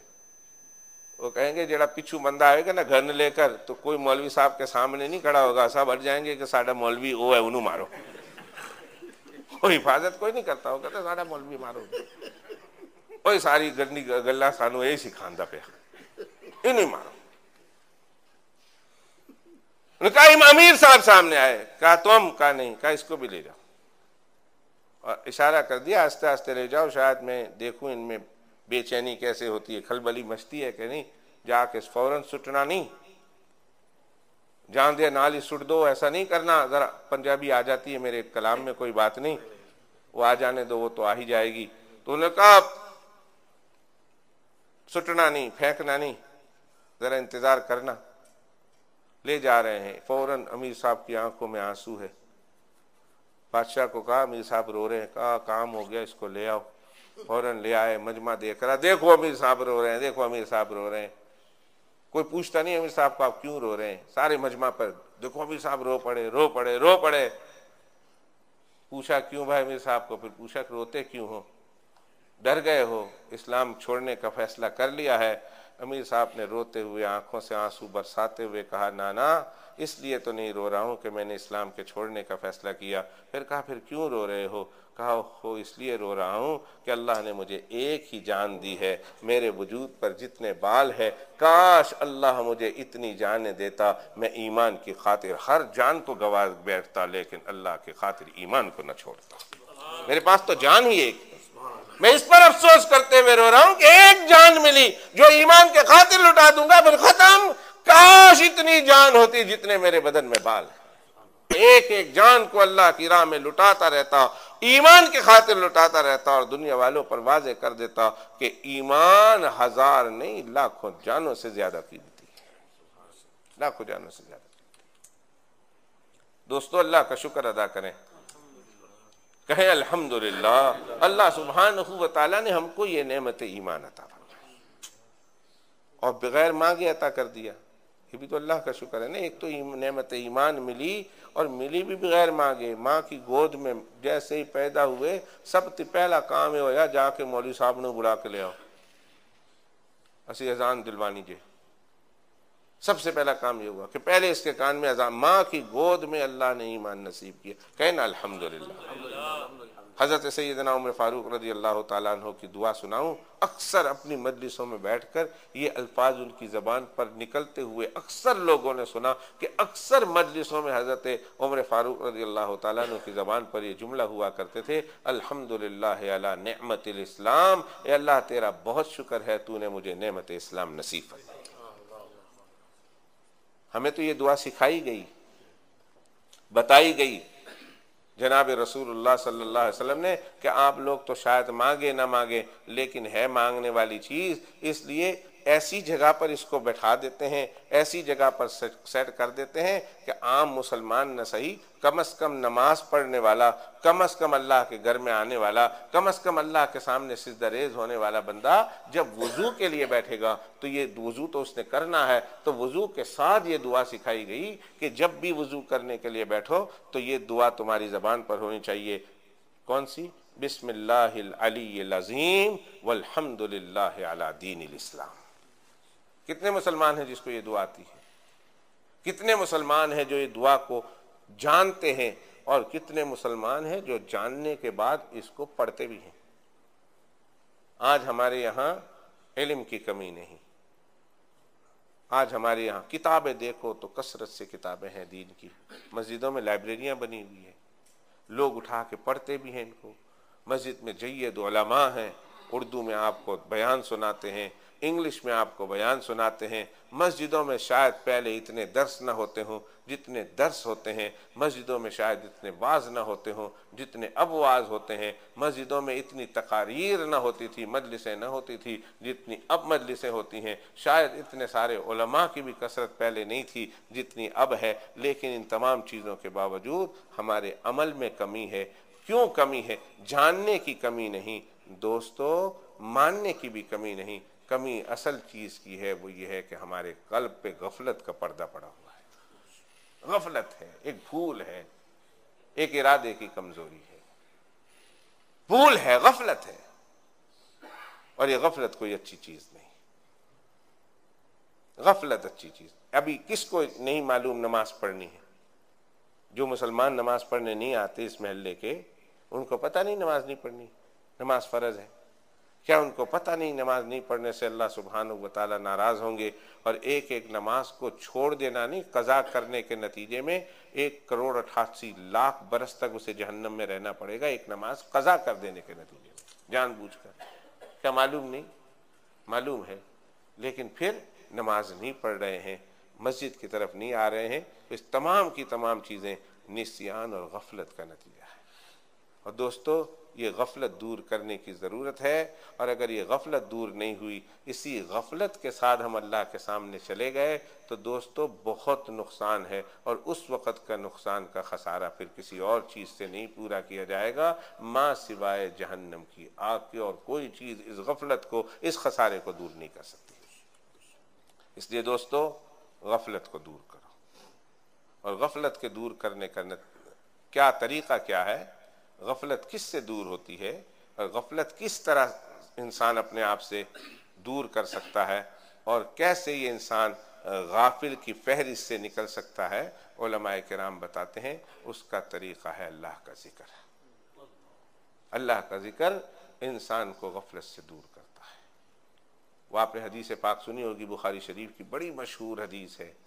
अल्लाह के पैगम्बर अलैहिस्सलातु वस्सलाम फरमाते हैं, पीछे की तरफ शैतान एक मच्छर की शक्ल में बड़ी सी सूंड लिए हुए कल्ब की तरफ मुतवज्जे होकर बैठा हुआ है, देखता है बंदे के कल्ब की क्या कैफियत है। अगर बंदे का कल्ब अल्लाह के जिक्र में मसरूफ है तो फिर वो शैतान अपनी सूंड खींच लेता है, और अगर बंदा गाफिल हुआ है, गफलत में है, तो अपनी सुई को उसके दिल में डालकर सुई के जरिया से शैतानी सारे असरात उसके दिल में डाल देता है।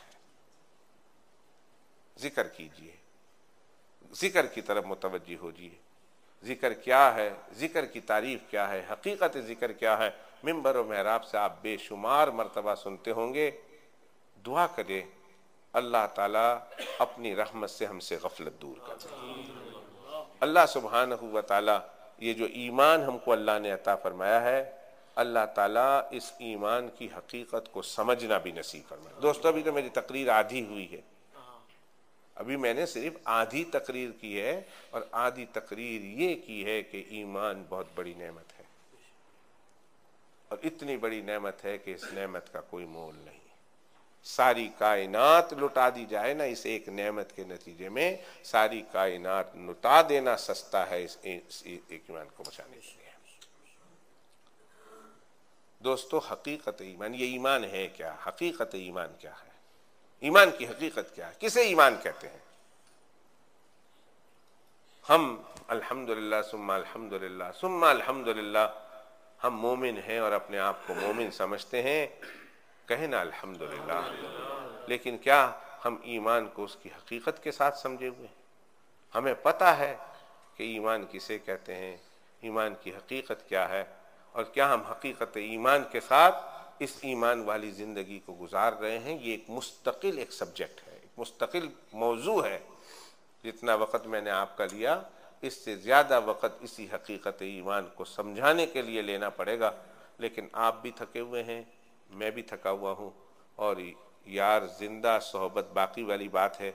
ज़िंदगी रही तो किसी एक मौके पर आकर इंशाअल्लाह ताला हकीकत ईमान पर अपने अंदाज से गुफ्तगू करूँगा। ये नहीं है कि आपने ईमान की हकीकत को नहीं सुना, आपके उलमाए किराम मुझसे ज़्यादा आलिम हैं, मुझसे ज़्यादा बेहतर अंदाज में आपको समझा सकते हैं, मुझसे ज़्यादा गहरा इल्म रखते हैं, मुझसे अच्छे अंदाज में नसीहत कर सकते हैं। लेकिन अगर ज़िंदगी रही, अल्लाह ने चाहा तो अपने वक़्त पर आकर इस नेकी के काम में मैं भी कोई हिस्सा ले लूँगा और बताऊँगा कि हकीकत ईमान है क्या। अगर हकीकत ईमान के साथ हम ईमानी ज़िंदगी गुजार के गए, याद रखिए जितने जितने ईमान के अंदर मजबूती होगी, जितना हकीकत ईमान हमारे अंदर होगा, उतना उतना अल्लाह की रज़ा हमारी तरफ दुनिया में मुतवज्जे होगी, आखिरत में अल्लाह की इतनी रज़ा मिलेगी, आखिरत में जन्नत के इतने दर्जे मिलेंगे। इसलिए मरने से पहले इस हकीकत का इदराक करना बड़ा ज़रूरी है कि ईमान तो अल्लाह ने दिया है, अब ये ईमान अपनी हकीकत के साथ हमारे अंदर उतर जाए। और इससे भी बढ़कर कि ईमान हो, हकीकत ईमान हो, इससे भी बढ़कर जो सबसे बड़ी मेहनत की चीज़ है, सबसे बड़े गौर व फिक्र करने की चीज़ है, वो ये है कि जब हम दुनिया से रुखसत हों तो इस ईमान के साथ रुखसत हो। सबसे बड़ी चीज़ ईमान भी हो, हकीकत ईमान भी हो, और फिर ईमान और हकीकत ईमान के साथ तकाज़ा ईमान को पूरा करते हुए हम इस दुनिया से रुखसत भी होना, तो अल्लाह सुब्हानहू व ताला हमें इस हाल में रुखसत करे कि ईमान हो। ये सबसे बड़ी मेहनत की ज़रूरत है। सैयदना इमाम आज़म इमाम अबू हनीफा रहमतुल्लाह अलैह फरमाते हैं, बहुत सारे वो लोग हैं कि सारी ज़िंदगी वो मोमिन रहे, लेकिन मरने से पहले पहले वो अपना ईमान खो बैठते हैं। जिंदगी में कोई ना कोई ऐसा गुनाह किया होता है जो उस वक़्त ईमान की दौलत को अपने साथ ले जाने के लिए वो माने बन जाता है, वो आड़ और हिजाब बन जाता है, जिसकी वजह से इंसान दुनिया से तो जाता है मगर अपने साथ दौलत ईमान नहीं ले जा सकता। इसकी भी बड़ी फिक्र की ज़रूरत है। वो हकीकत ईमान है क्या?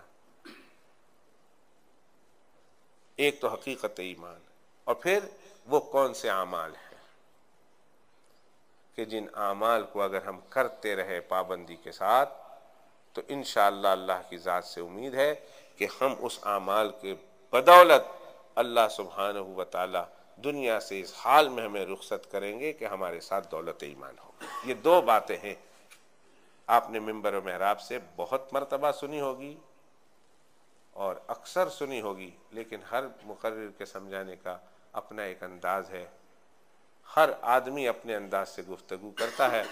तो अल्लाह ने चाहा कभी मौका हुआ तो आपकी खिदमत में आकर हकीकत ईमान और ईमान को बचाते हुए दुनिया से अपने साथ ले जाने के जो नुस्खे नबवी हैं, रसूलुल्लाह सल्लल्लाहु अलैहि वसल्लम ने जो नुस्खे दिए हैं और बुजुर्गों ने जो नुस्खे बताए हैं, उन नुस्खों पर इंशाअल्लाह ताला गुफ्तगू करूँगा। अल्लाह हमारा ये मिल बैठना कबूल फरमाए। मैंने इब्तिदा में कही थी, अगर ये बात आप लोग अपने घर वालों में जाकर कह दे, एक बिस्मिल्लाह की आदत खुद डालें कसरत के साथ, हर नेकी का काम करते वक्त बिस्मिल्लाह ज़बान पे हो। और दूसरा ये कि अल्हम्दुलिल्लाह, कोई अल्लाह की नेमत को इस्तेमाल करने से पहले, इस्तेमाल के बाद अल्लाह की इस नेमत का शुक्र हो, और फिर अपने गुनाहों का इस्तेज़ार हो, चलते फिरते अपनी ज़बान पर इस्तग़फ़ार हो, और चौथा कोई भी काम करने का इरादा हो उसके साथ इंशाअल्लाह की तस्बीह ज़बान पर हो। ये चार चीज़ें मौजूद होंगी। ये ज़िंदगी में ये ज़िक्र को दाखिल कीजिए, ईमान पर अल्लाह का शुक्र अदा करते रहिए, और अल्लाह सुब्हानहू व तआला से ये भी दुआ करते रहे, अल्लाह मोमिन तो तूने बना दिया है, हकीकत ईमान भी अता फरमा। और उससे बढ़कर फिक्र भी करनी है, आमाल भी करने हैं कि जिन आमाल के नतीजे में हम इस दुनिया से रुखसत हों तो सबसे बड़ी दौलत हम यहाँ से ले जाएं। सबसे बड़ी दौलत हम इसको अपने साथ ले जाएं, ऐसे आमाल करें। एक बात, अगर ये बात मैंने दो तीन चीज़ें इसलिए मैंने दरमियान में बयान कर दी, बयान तो सुनते रहते हैं, अगर बयान सुनकर आप चले गए तो वाह वाह कह दिया तो क्या, और आह आह कह दिया तो क्या, घंटा ज़ाये किया तो मेरा क्या नुकसान, और वाह वाह कर दिया तो मेरा क्या फ़ायदा। कुछ बातें इसलिए ऐसी काम की बताना चाहता हूँ, अगर आप उस पर अमल करेंगे यकीनन आपको फ़ायदा होगा, और आपकी बरकत से इंशाअल्लाह मुझे भी फ़ायदा होगा। एक अमल में बताना चाहता हूँ जो अक्सर हमारी मस्जिदों में देखा गया है, अपने यहाँ भी मुसलसल कहता रहता हूँ, और जहाँ कहीं जाता हूँ बताता रहता हूँ। जब अजान होती है, घर में माएँ बहनें भी सुन रही हैं, आप भी सुन रहे हैं, जब अजान होती है तो अजान की आवाज़ सुनते ही अपने सारे दुनियावी कामों को तर्क कर दीजिए, पूरे अजान की तरफ मुतवज्जो हो जाइए। मस्जिद में हो कि घरों में हो, हमारे यहाँ ये तो दस्तूर है अल्हम्दुलिल्लाह कि जब टेलीविज़न चल रहा हो, अजान होती है तो टेलीविज़न बंद कर देते हैं। एक दफ़ा एक आदमी कहने लगा, मौलवी साहब आप ये पहले ज़माने की बात कर रहे हैं, अब ये होता है अजान चल रही होती है तो टेलीविज़न तो खुला रहता है, माइक बंद कर देते हैं, रिसीवर बंद कर देते हैं। अब उल्टा हो गया, उन्होंने कहा पहले ज़माने में ये होता था कि अजान की आवाज़ सुनकर टेलीविज़न बंद कर देते थे, ड्रामे बंद कर देते थे, टीवी बंद कर देते थे, और दूसरा कुछ बंद कर देते। ज़माना बदल गया, you are in 21st century कहते हैं। अब ये अजान सुनते ही रिसीवर बंद हो जाता है, टेलीविज़न जारी रहता है कि ये तो रोज़ हमारा करे पर आ कहाँ रोज रोज जुआ नहीं मले, वो अगर आ मिस करी दे तो हूँ था बीजो एपिसोड तो क्યારે આવે, आ मिस थी जाए अजान तो पची ईशानी भी हमड़ी ले, तो मौजूद साहब का गला घोट देते हैं। और हकीकत है ये ऐसे होता है हमारे घरों में भी अब ये रिवाज पड़ गया, अजान सुनकर अजान को बंद कर देना, न कि टेलीविज़न को बंद कर देना। मस्जिदों में अजान हो रही है और इसकी तरफ तवज्जो नहीं होती, बातचीत में जारू रहते हैं, दुनिया की बातें होती हैं, हर किस्म की बात होती है, अजान सुनकर खामोश नहीं रहते। शेखुल औलिया हज़रत मौलाना अहमद अली साहब लाहौरी रहमतुल्लाह अलैह का जुमला सुनिए, फरमाया जो अजान सुनकर दुनिया की बातें बंद नहीं करता, खतरा है उसके बारे में। फरमाया मैं लिख कर देता हूँ, खदशा है उसके बारे में, कहीं ऐसा न हो कि मरने के वक़्त उसका ईमान ज़ाय हो जाए, उसका ईमान ज़ाय होने का खतरा है। अजान सुनकर बंद न करे अपनी दुनिया की बात को, दुनिया के कामों को खतरा है ईमान ज़ाय ना हो जाए। और यूं फरमाया जो अजान सुनकर अजान का अदब करते हुए कि मेरे अल्लाह के जिक्र को बुलंद किया जा रहा, अजान हो रही है, अपने दुनियावी कामों से अपने आप को फारिग कर लेता है, फरमाया गारंटी है, जमानत ले लो मुझसे, उम्मीद है इस बात की कि अल्लाह ताला इसके नतीजे में उसका खात्मा ईमान पे करे।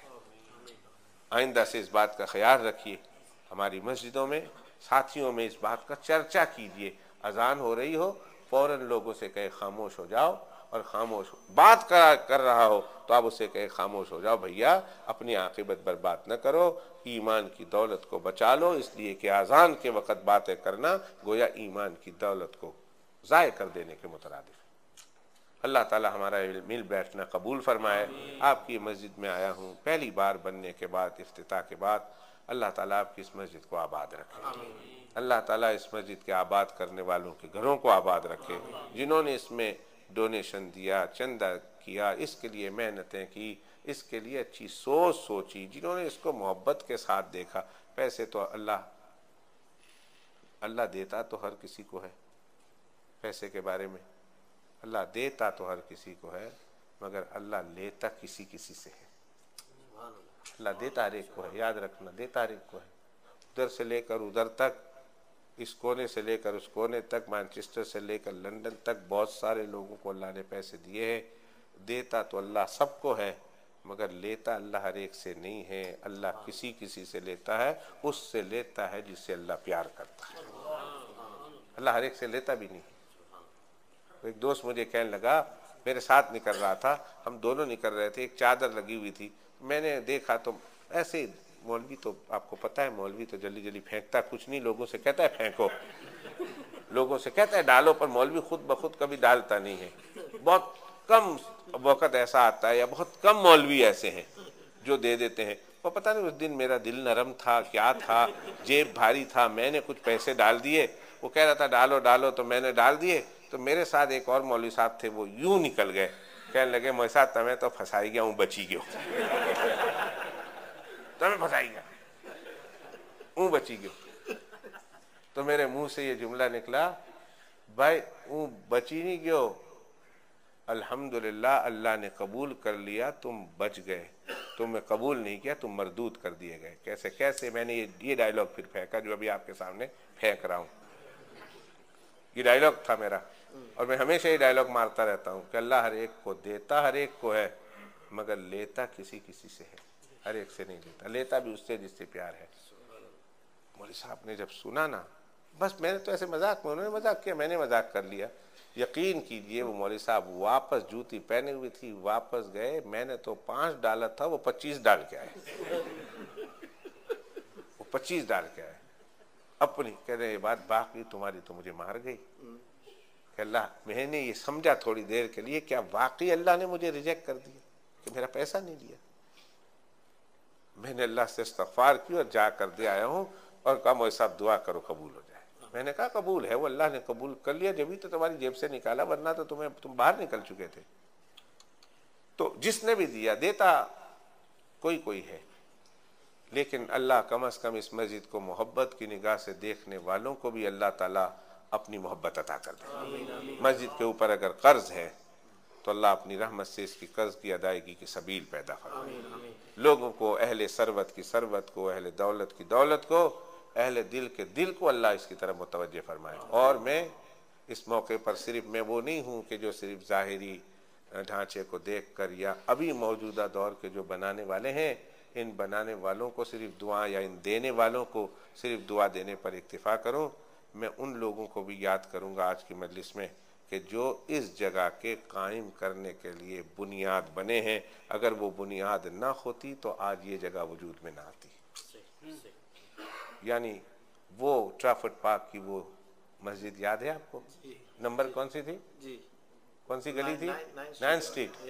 हाँ, 9 स्ट्रीट मुझे याद है, वो मस्जिद भी याद है अभी, वो मस्जिद में दाखिल होने का दरवाज़ा भी याद है। उसके बाद फिर आगे कई मरहलों से गुजरते हुए, अब सारे मरहले तो गिनाना नहीं है, आप लोग सब जानते हैं, कई मरहलों से गुजरते हुए ये मस्जिद आज इस मकाम पे पहुंची है।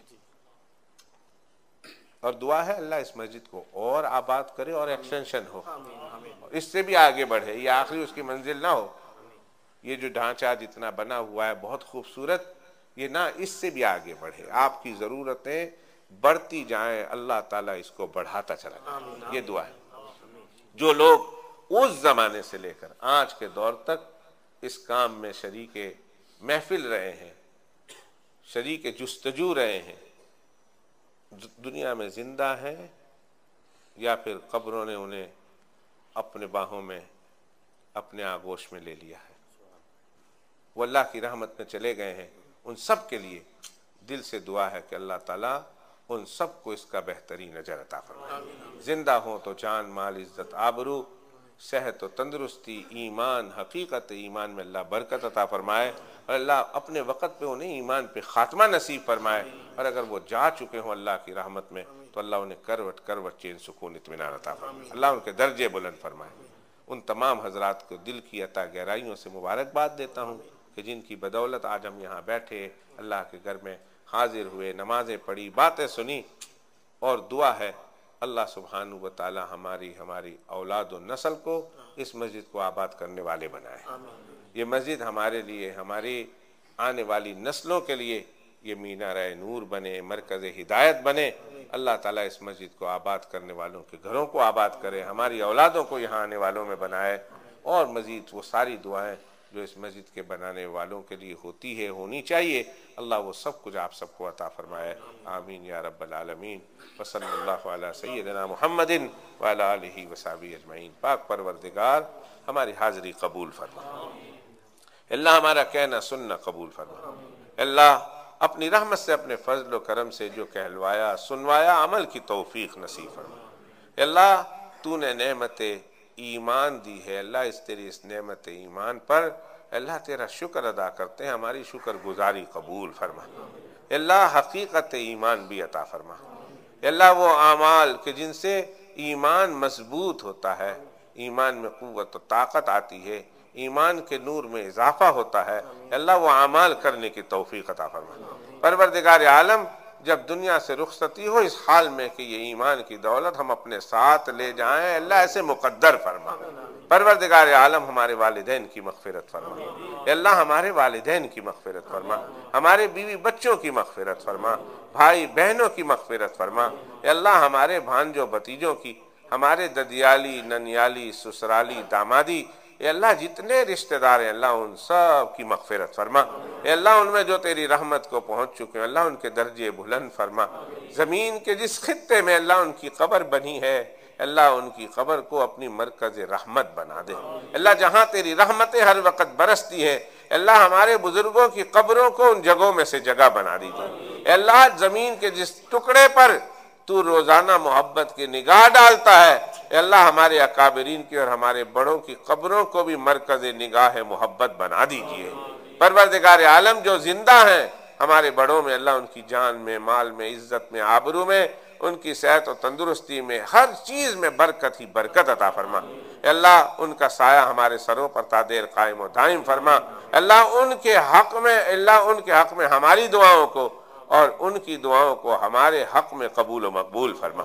परवरदिगार आलम तमाम के तमाम बीमारों को शिफा अता फरमा। अल्लाह जो अस्पतालों में है, जो मस्जिदों में है, जो घरों में है, अल्लाह जो जिस तरह का बीमार है अल्लाह उन्हें शिफाए कुल्ली अता फरमा। अल्लाह परेशान हालों की परेशानी दूर फरमा, मुसीबत ज़दों की मुसीबतें ख़त्म फरमा, बेरोज़गारों को हलाल की रोज़ी दे, जिनको रोज़ी दी अल्लाह उनकी रोज़ी रोज़गार में बेइंतहा बरकतें अता फरमा। अल्लाह बरकत वाली रोज़ी अता फरमा। अल्लाह उनकी रोज़ी में इतनी बरकत दे कि उनके ख़ानदानों की, हत्ता के गरीबों की ज़रूरतें भी उनकी रोज़ी की बरकत से पूरी हो जाए। अल्लाह कभी किसी का मोहताज न बनाना, अल्लाह कभी किसी का कर्जदार न बनाना, अल्लाह हमेशा देने वाले हाथों में बनाना, लेने वाले हाथों में होने से हमारी हिफाजत फरमा। परवरदिगार आलम अपनी रहमत से जिनके घरों में जवान बच्चे हैं अल्लाह उन जवान बच्चों और बच्चियों को नेक मुनासिब रिश्ते नसीब फरमा। अल्लाह जिनकी शादियां हो गए उनके घरों को आबाद फरमा, जहाँ लड़ाई झगड़े हैं ख़त्म फरमा, प्यार मोहब्बत उनकी जगह नसीब फरमा। परवरदिगार आलम अपनी रहमत से, अपने फजल व करम से अल्लाह जिनकी शादियां नहीं हुई हैं अल्लाह उन्हें अच्छी शादी नसीब फरमा। परवरदिगार आलम जो आदमी यहाँ बैठा हुआ है अल्लाह हम में से हर एक किसी न किसी परेशानी में, किसी न किसी ज़रूरत में मुब्तला है। अल्लाह तू ही वो ज़ात है जिसने कहा था कहीं नहीं जाना, मेरे ही दर पे आना। किसी दर पे गए तो अच्छा नहीं होगा। अल्लाह सारा दर छोड़कर, तमाम दरों को छोड़कर तेरे दर पे बुलाने वाले अल्लाह, हम तेरे दर पे भी आ गए और अगर तेरे दर पे आके भी हमें कुछ न मिला अल्लाह फिर बता हम कहाँ जाएंगे। अल्लाह कोई नहीं है तेरे सिवा हमारा, अल्लाह कोई नहीं है तेरे सिवा हमारा। अल्लाह तू हमारा रब और हम ही है तेरे बंदे। मालिक अपनी रहमत से, अपने फजल व करम से हमारे आने को कबूल कर ले, हमारी हाजतों को पूरी फरमा दे, हमारी मुसीबतों को दूर कर दे, हमारे गमों को हल्का कर दे। ए वो ज़ात जहाँ सारी दुनिया के देने वालों के दरवाजे बंद हो जाएं तब तेरे दरवाजे खुलते हैं। ए अल्लाह हम उस दरवाजे के उस चौखट पर आकर तुझसे भीख मांगते हैं। ए अल्लाह हमारे दामने मुराद को भर दीजिए, ए अल्लाह हमारे दामने मुराद को भर दीजिए। आलम इस्लाम पे रहम फरमा, करम फरमा। जहाँ मुसलमान मजलूम है अल्लाह उनकी आनद व मदद व नुसरत फरमा। सीरिया के मुसलमान, फ़लस्तीन के मुसलमान, कश्मीर के मुसलमान, अफगानिस्तान के मुसलमान, सूमाल के मुसलमान, हिंदुस्तान और बर्मा के मुसलमान, अल्लाह जहाँ कहीं मुसलमान बेचैन है, परेशान है, अल्लाह उनकी परेशानी दूर फरमा। जहाँ मुसीबत ज़दा अल्लाह उनकी मुसीबतें ख़त्म फरमा। अल्लाह जहाँ मजलूम है तो उनकी आनत व मदद व नुसरत फरमा। ए मेरे अल्लाह हम तो थक चुके, अल्लाह हम थक चुके, सारी तदबीरें कर बैठे, हमारी कोई तदबीरें कारआमद नहीं हो रही। अल्लाह पता है तू हमसे रूठ गया है, अल्लाह पता है तू हमसे नाराज है और अल्लाह हमने आपको नाराज किया हुआ है। तेरी ही नेमतें खाई, तेरे ही खिलाफ हम चलते रहे, तेरी नेमतों को तेरे ही नाफरमानी में इस्तेमाल करते रहे। ए अल्लाह फिर भी तेरी रहमत ने, हम तो इस काबिल थे कि गरक कर दिए जाते, हम इस काबिल थे कि धसा दिए जाते, आसमानों से आग के गोले और पत्थर बरसते, लेकिन अल्लाह तेरी रहमत ने होने न दिया। अल्लाह तेरे तो मखलूक ने कहा था जब हम गुनाह कर रहे थे, जमीन कह रही थी इलाही हुक्म दे निगल जाऊं, आसमान कह रहा था इलाही हुक्म दे इसके ऊपर टूट पड़ूं, समंदर कह रहा था इलाही हुक्म दे चढ़ पड़ूं, पहाड़ कह रहे थे इलाही हुक्म दे कि कीमा बना दो।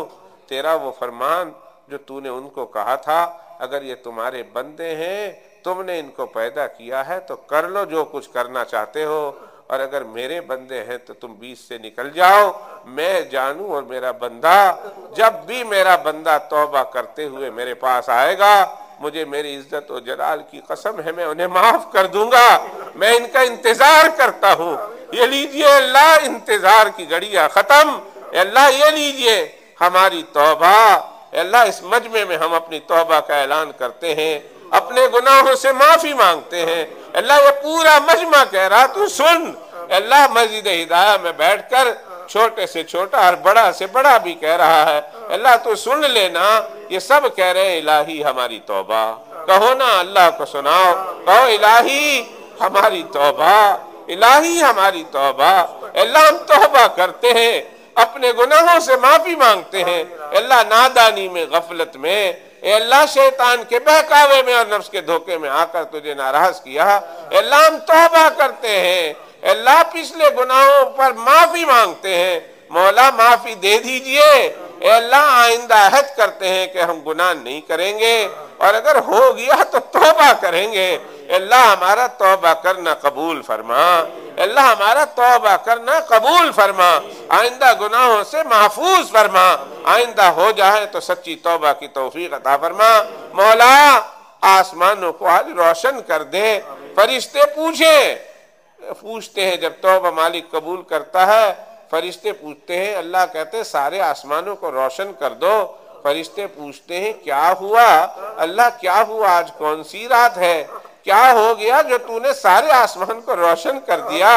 अल्लाह कहते हैं फरिश्तों तुम्हें पता नहीं, फला बंदे ने मुझसे सुलह कर ली है, इस खुशी में मैंने सारे आसमान को रोशन कर दिया है। अल्लाह आज इतना बड़ा मजमा तेरे सामने तौबा कर रहा। ए अल्लाह तू तौबा कबूल करके आसमानों को रोशन कर दे और फरिश्ते पूछे तो बता दे कि मस्जिद हिदाया के लोगों को मैंने माफ कर दिया है, मैंने इनके गुनाहों को माफ कर दिया है, इनके नामा अमाल से फरिश्तों सारे गुनाह मिटा डालो और मिटाकर उसकी जगह नेकियां लिख दो। ऐ मैंने इनको माफ कर दिया है। ए अल्लाह अपनी रहमत से हम सबको माफ कर देने के फैसले कर दे। अल्लाह कौन सा तेरा ऐसा बंदा है नबियों के अलावा जिनसे गुनाह न हुआ हो। ए अल्लाह अपनी रहमत से अपने फजलो करम से अल्लाह जब तू अपने दर पे ले आया हाथ भी खड़े करवा दिए, अल्लाह मुंह से तौबा के अल्फाज भी निकलवा दिए, अल्लाह अब उसे कबूल भी फरमा ले, अल्लाह उसे कबूल भी फरमा ले। हम में से कोई एक भी यहाँ से ऐसा न जाए कि अल्लाह तूने उसके गुनाह माफ न किए हों। अल्लाह अगर तेरे हुकूक कोई बाकी है, फर्ज नमाजें बाकी हो, फर्ज रोजे बाकी हो, ज़कात देनी बाकी हो, हज बाकी हो, अल्लाह तेरे कोई हुकूक हो जो अदा हमने करने हैं, अल्लाह हमसे आफियत के साथ अदा करवा ले। तेरे बंदों के कोई हुकूक हो जो हमने अदा करने हो, अल्लाह वो भी आफियत के साथ करवा दे। परवरदिगार आलम जब मौत का वक़्त हो अल्लाह इस हाल में मौत देना कि हमारी पेशानी जमीन पर रखी हो, तेरे सामने झुकी हो सिजदे में, उस पेशानी पर अल्लाह पसीना हो, अल्लाह फिर आंखों में आंसू हो, अल्लाह नदामत के आंसू हो, अल्लाह उस वक़्त हमारी ज़बान पर तेरा कलाम हो, अल्लाह उस वक़्त हमारे सीने में तेरे महबूब हो, अल्लाह हमारे आज़ा और जवारे में तेरे महबूब की सुन्नतें चमक रही हो, हमारे चेहरे पर तेरे महबूब की सुन्नतें हो, अल्लाह हमारे आज़ा और जवारे के एक एक उज़्व पर तेरे महबूब की सुन्नतें चमक रही हो। अल्लाह इस हाल में मौत अता फरमाना। इलाही जब मौत का वक़्त करीब हो, नक्शा अजीब हो, सामने रोज़ा हबीब हो और अल्लाह ज़बान पे कलमा तैयबा नसीब हो, ऐसे मुकद्दर फरमा। मदीना की मिट्टी नसीब फरमा। अल्लाह तेरे पैगंबर की कदमों की मौत अता फरमा। मदीना तैयबा की मिट्टी नसीब फरमा। अल्लाह जब अपनी अपनी कब्रों से उठे, हम अपनी कब्रों से कलमा पढ़ते हुए सरों से मिट्टी झाड़ते हुए उठे, तो अल्लाह जिस पे सबसे पहले निगाह पड़े वो तेरे महबूब का चेहरा अनवर बने। अल्लाह ऐसे मुकद्दर फरमा, अल्लाह ऐसे मुकद्दर बना दे। मदीना तैयबा की मिट्टी नसीब फरमा दे। अल्लाह अगर चीज काबिल नहीं है, मगर अल्लाह कौन सी नेमत ऐसी है तू ही बता जिसके हम काबिल थे। अल्लाह कोई भी तो नेमत ऐसी नहीं हमारे पास जिसके हम काबिल थे। अल्लाह ये तो तूने अपनी रहमत से दी है ना, अल्लाह उसी रहमत के सदके अल्लाह ये भी कर देना, अल्लाह मदीना की मिट्टी नसीब कर देना। अल्लाह कब्रों से जब हमारी आंख खुले तेरे पैगंबर हजरत मोहम्मद रसूलुल्लाह का अल्लाह चेहरा अनवर नसीब हो जाए, उसका दीदार करना हमारा मुकद्दर बना दे। अल्लाह जिसने तेरे पैगंबर को मुस्कुराते हुए देख लिया उस दिन, फिर उसे काहे का डर, अल्लाह उसे काहे का गम, फिर तेरे पैगंबर की मईयत में तेरी पाक बारगाह में हाजिरी मुकद्दर कर देना। अल्लाह फिर तेरे पैगंबर अलैहिस्सलाम की सिफारिश और शिफात हमारे हक में कबूल फरमा लेना। और अल्लाह फिर इल्तिजा है, जितने लोग बैठे हुए अल्लाह इन सब के लिए इल्तिजा है, जहाँ जहाँ हमारी आवाज़ जाती है, जो जो माएँ और बहनें सुन रही हैं, अल्लाह उन सब के लिए इल्तिजा है। अल्लाह जब तेरे महबूब के हाथों तू हमें जाम कौसर पिलाएगा, अल्लाह हमें सिर्फ जाम कौसर नहीं चाहिए, हमें वो जाम कौसर चाहिए जो पैगंबर अपने हाथों से कौसर का जाम भरे, अपने होंठ अनवर से लगाएं, उसे अपना जूठा बनाएं और फिर हमें कहें कि लो ये कौसर भी पियो और मेरा जूठा भी पियो। अल्लाह ऐसा जाम कौसर नसीब करना, तेरे पैगंबर का फजल बनाकर और तेरे पैगंबर का जूठा बनाकर, तबर्रुक बनाकर अल्लाह हमें वो जाम कौसर नसीब फरमाना। परवरदिगार आलम हम में से किसी को महरूम, अल्लाह हम में से किसी को महरूम न करना, अल्लाह हम में से किसी को महरूम न करना। पैगंबर का पड़ोसी बनाकर हमारा हशर फरमा, पैगंबर की जन्नत में उनका खादिम बनाकर हमारा हशर फरमा। परवरदिगार आलम जितने लोग यहाँ बैठे हुए हैं, इनकी जो जायज़ ज़रूरतें और तमन्नाएं हैं अल्लाह तुझसे बेहतर और कौन समझ सकता है, और अल्लाह तुझसे बेहतर उसको पूरी कौन कर सकता है। अल्लाह उन तमाम तमन्नाओं को पूरी फरमा, इस मस्जिद को आबाद फरमा, मस्जिद के आबाद करने वालों के घरों को आबाद फरमा। अल्लाह जो मस्जिद में सुबह शाम आते हैं अल्लाह उनका आना कबूल फरमा, उनकी नस्लों का आना अल्लाह उनके लिए आसान फरमा। परवरदिगार आलम यहाँ के इमाम साहिबान को, यहाँ के मुअज्जिन साहिबान को, इस मस्जिद की ख्याल रखने वालों को, सफाई करने वालों को, खोलने बंद करने वालों को, इस मस्जिद के लिए चंदा देने वालों को, इस मस्जिद के कर्जे उतारने की फिक्र करने वालों को, हत्ता कि अल्लाह इस मस्जिद को मोहब्बत की निगाह से देखने वालों को भी अपना महबूब बना रहे। अल्लाह उनके सीनों में भी, उनके दिलों में भी अपनी मारिफत उतार दीजिए, अपने पैगम्बर अलैहिस्सलाम की मोहब्बत उतार दीजिए। अल्लाह अपना ताबेदार, अपने महबूब का ताबेदार बना दीजिए। अल्लाह जो मांगा वो भी अता फरमा, जो मांगना चाहिए था नहीं मांग सके अल्लाह वो भी अता फरमा। अल्लाह जितने मरहूमीन इस दुनिया से जा चुके हैं, खास तौर पर जो आमीन कहने वाले हैं, इनके इज़्ज़ा क़ारिब में और इस मस्जिद के बनाने वालों में अल्लाह उनकी कब्रों को नूर से मुनव्वर फरमा। अल्लाह उनकी तुरबत के जर्रे जर्रे पर अपनी रहमतें बरसा। अल्लाह अपने नूर से, अपने नूर से, अपने नूर से उनकी कब्र को मुनव्वर फरमा। अल्लाह जो जिंदा हैं, जहाँ कहीं हैं, जिस हाल में भी है, अल्लाह उनकी जान माल इज्जत आबरू, उनके ईमान और इस्लाम और एहसान में गर्ज दे के उनकी दीन दुनिया की हर नेमतों में बरकत अता फरमा। अल्लाह जिंदा रखे, इस्लाम पे मौत दे, ईमान पे, आखिरी वक्त भी जबान से अदा हो रहा हो कलमा तैयबा ला इलाहा इल्लल्लाह मुहम्मदुर रसूलुल्लाह नसीब फरमा। रब्बा हमारी औलादों में, हमारी नस्लों में हाफिज कुरान बनाना, आलिम दीन बनाना। अल्लाह दज्जाल के और दज्जाली फितनों से सारे मुसलमानों की हिफाजत फरमाना। अल्लाह जब हजरत इमाम मेहदी आए, अल्लाह हजरत इमाम मेहदी के लश्कर में उनको शामिल करना, दज्जाल के लश्कर में होने से अल्लाह उनकी हिफाजत फरमाना। परवरदिगार आलम ऐसा दीन का काम ले ले हमसे जिसके असरात क़यामत तक की सुबह के लिए बाकी रह जाए। अल्लाह जो क़यामत तक की सुबह के लिए हमारे लिए सदक़ा जारिया बन जाए, अल्लाह ऐसा दीन का काम ले ले। अपनी रहमत से, अपने फजल व करम से हमारी दुआ कबूल फरमा। अपने सच्चे सुच्चे सोने महबूब हज़रत मोहम्मद सल्लल्लाहु अलैहि वसल्लम के वसीले से, उनके सदक़े और तुफ़ैल से हमारी दुआ कबूल फरमा। आमीन आमीन आमीन या रब्बल आलमीन। व सल्लल्लाहु अला नबिय्यिना मुहम्मदिन व आलिहि व सहबिहि अजमईन। अल्हम्दुलिल्लाह।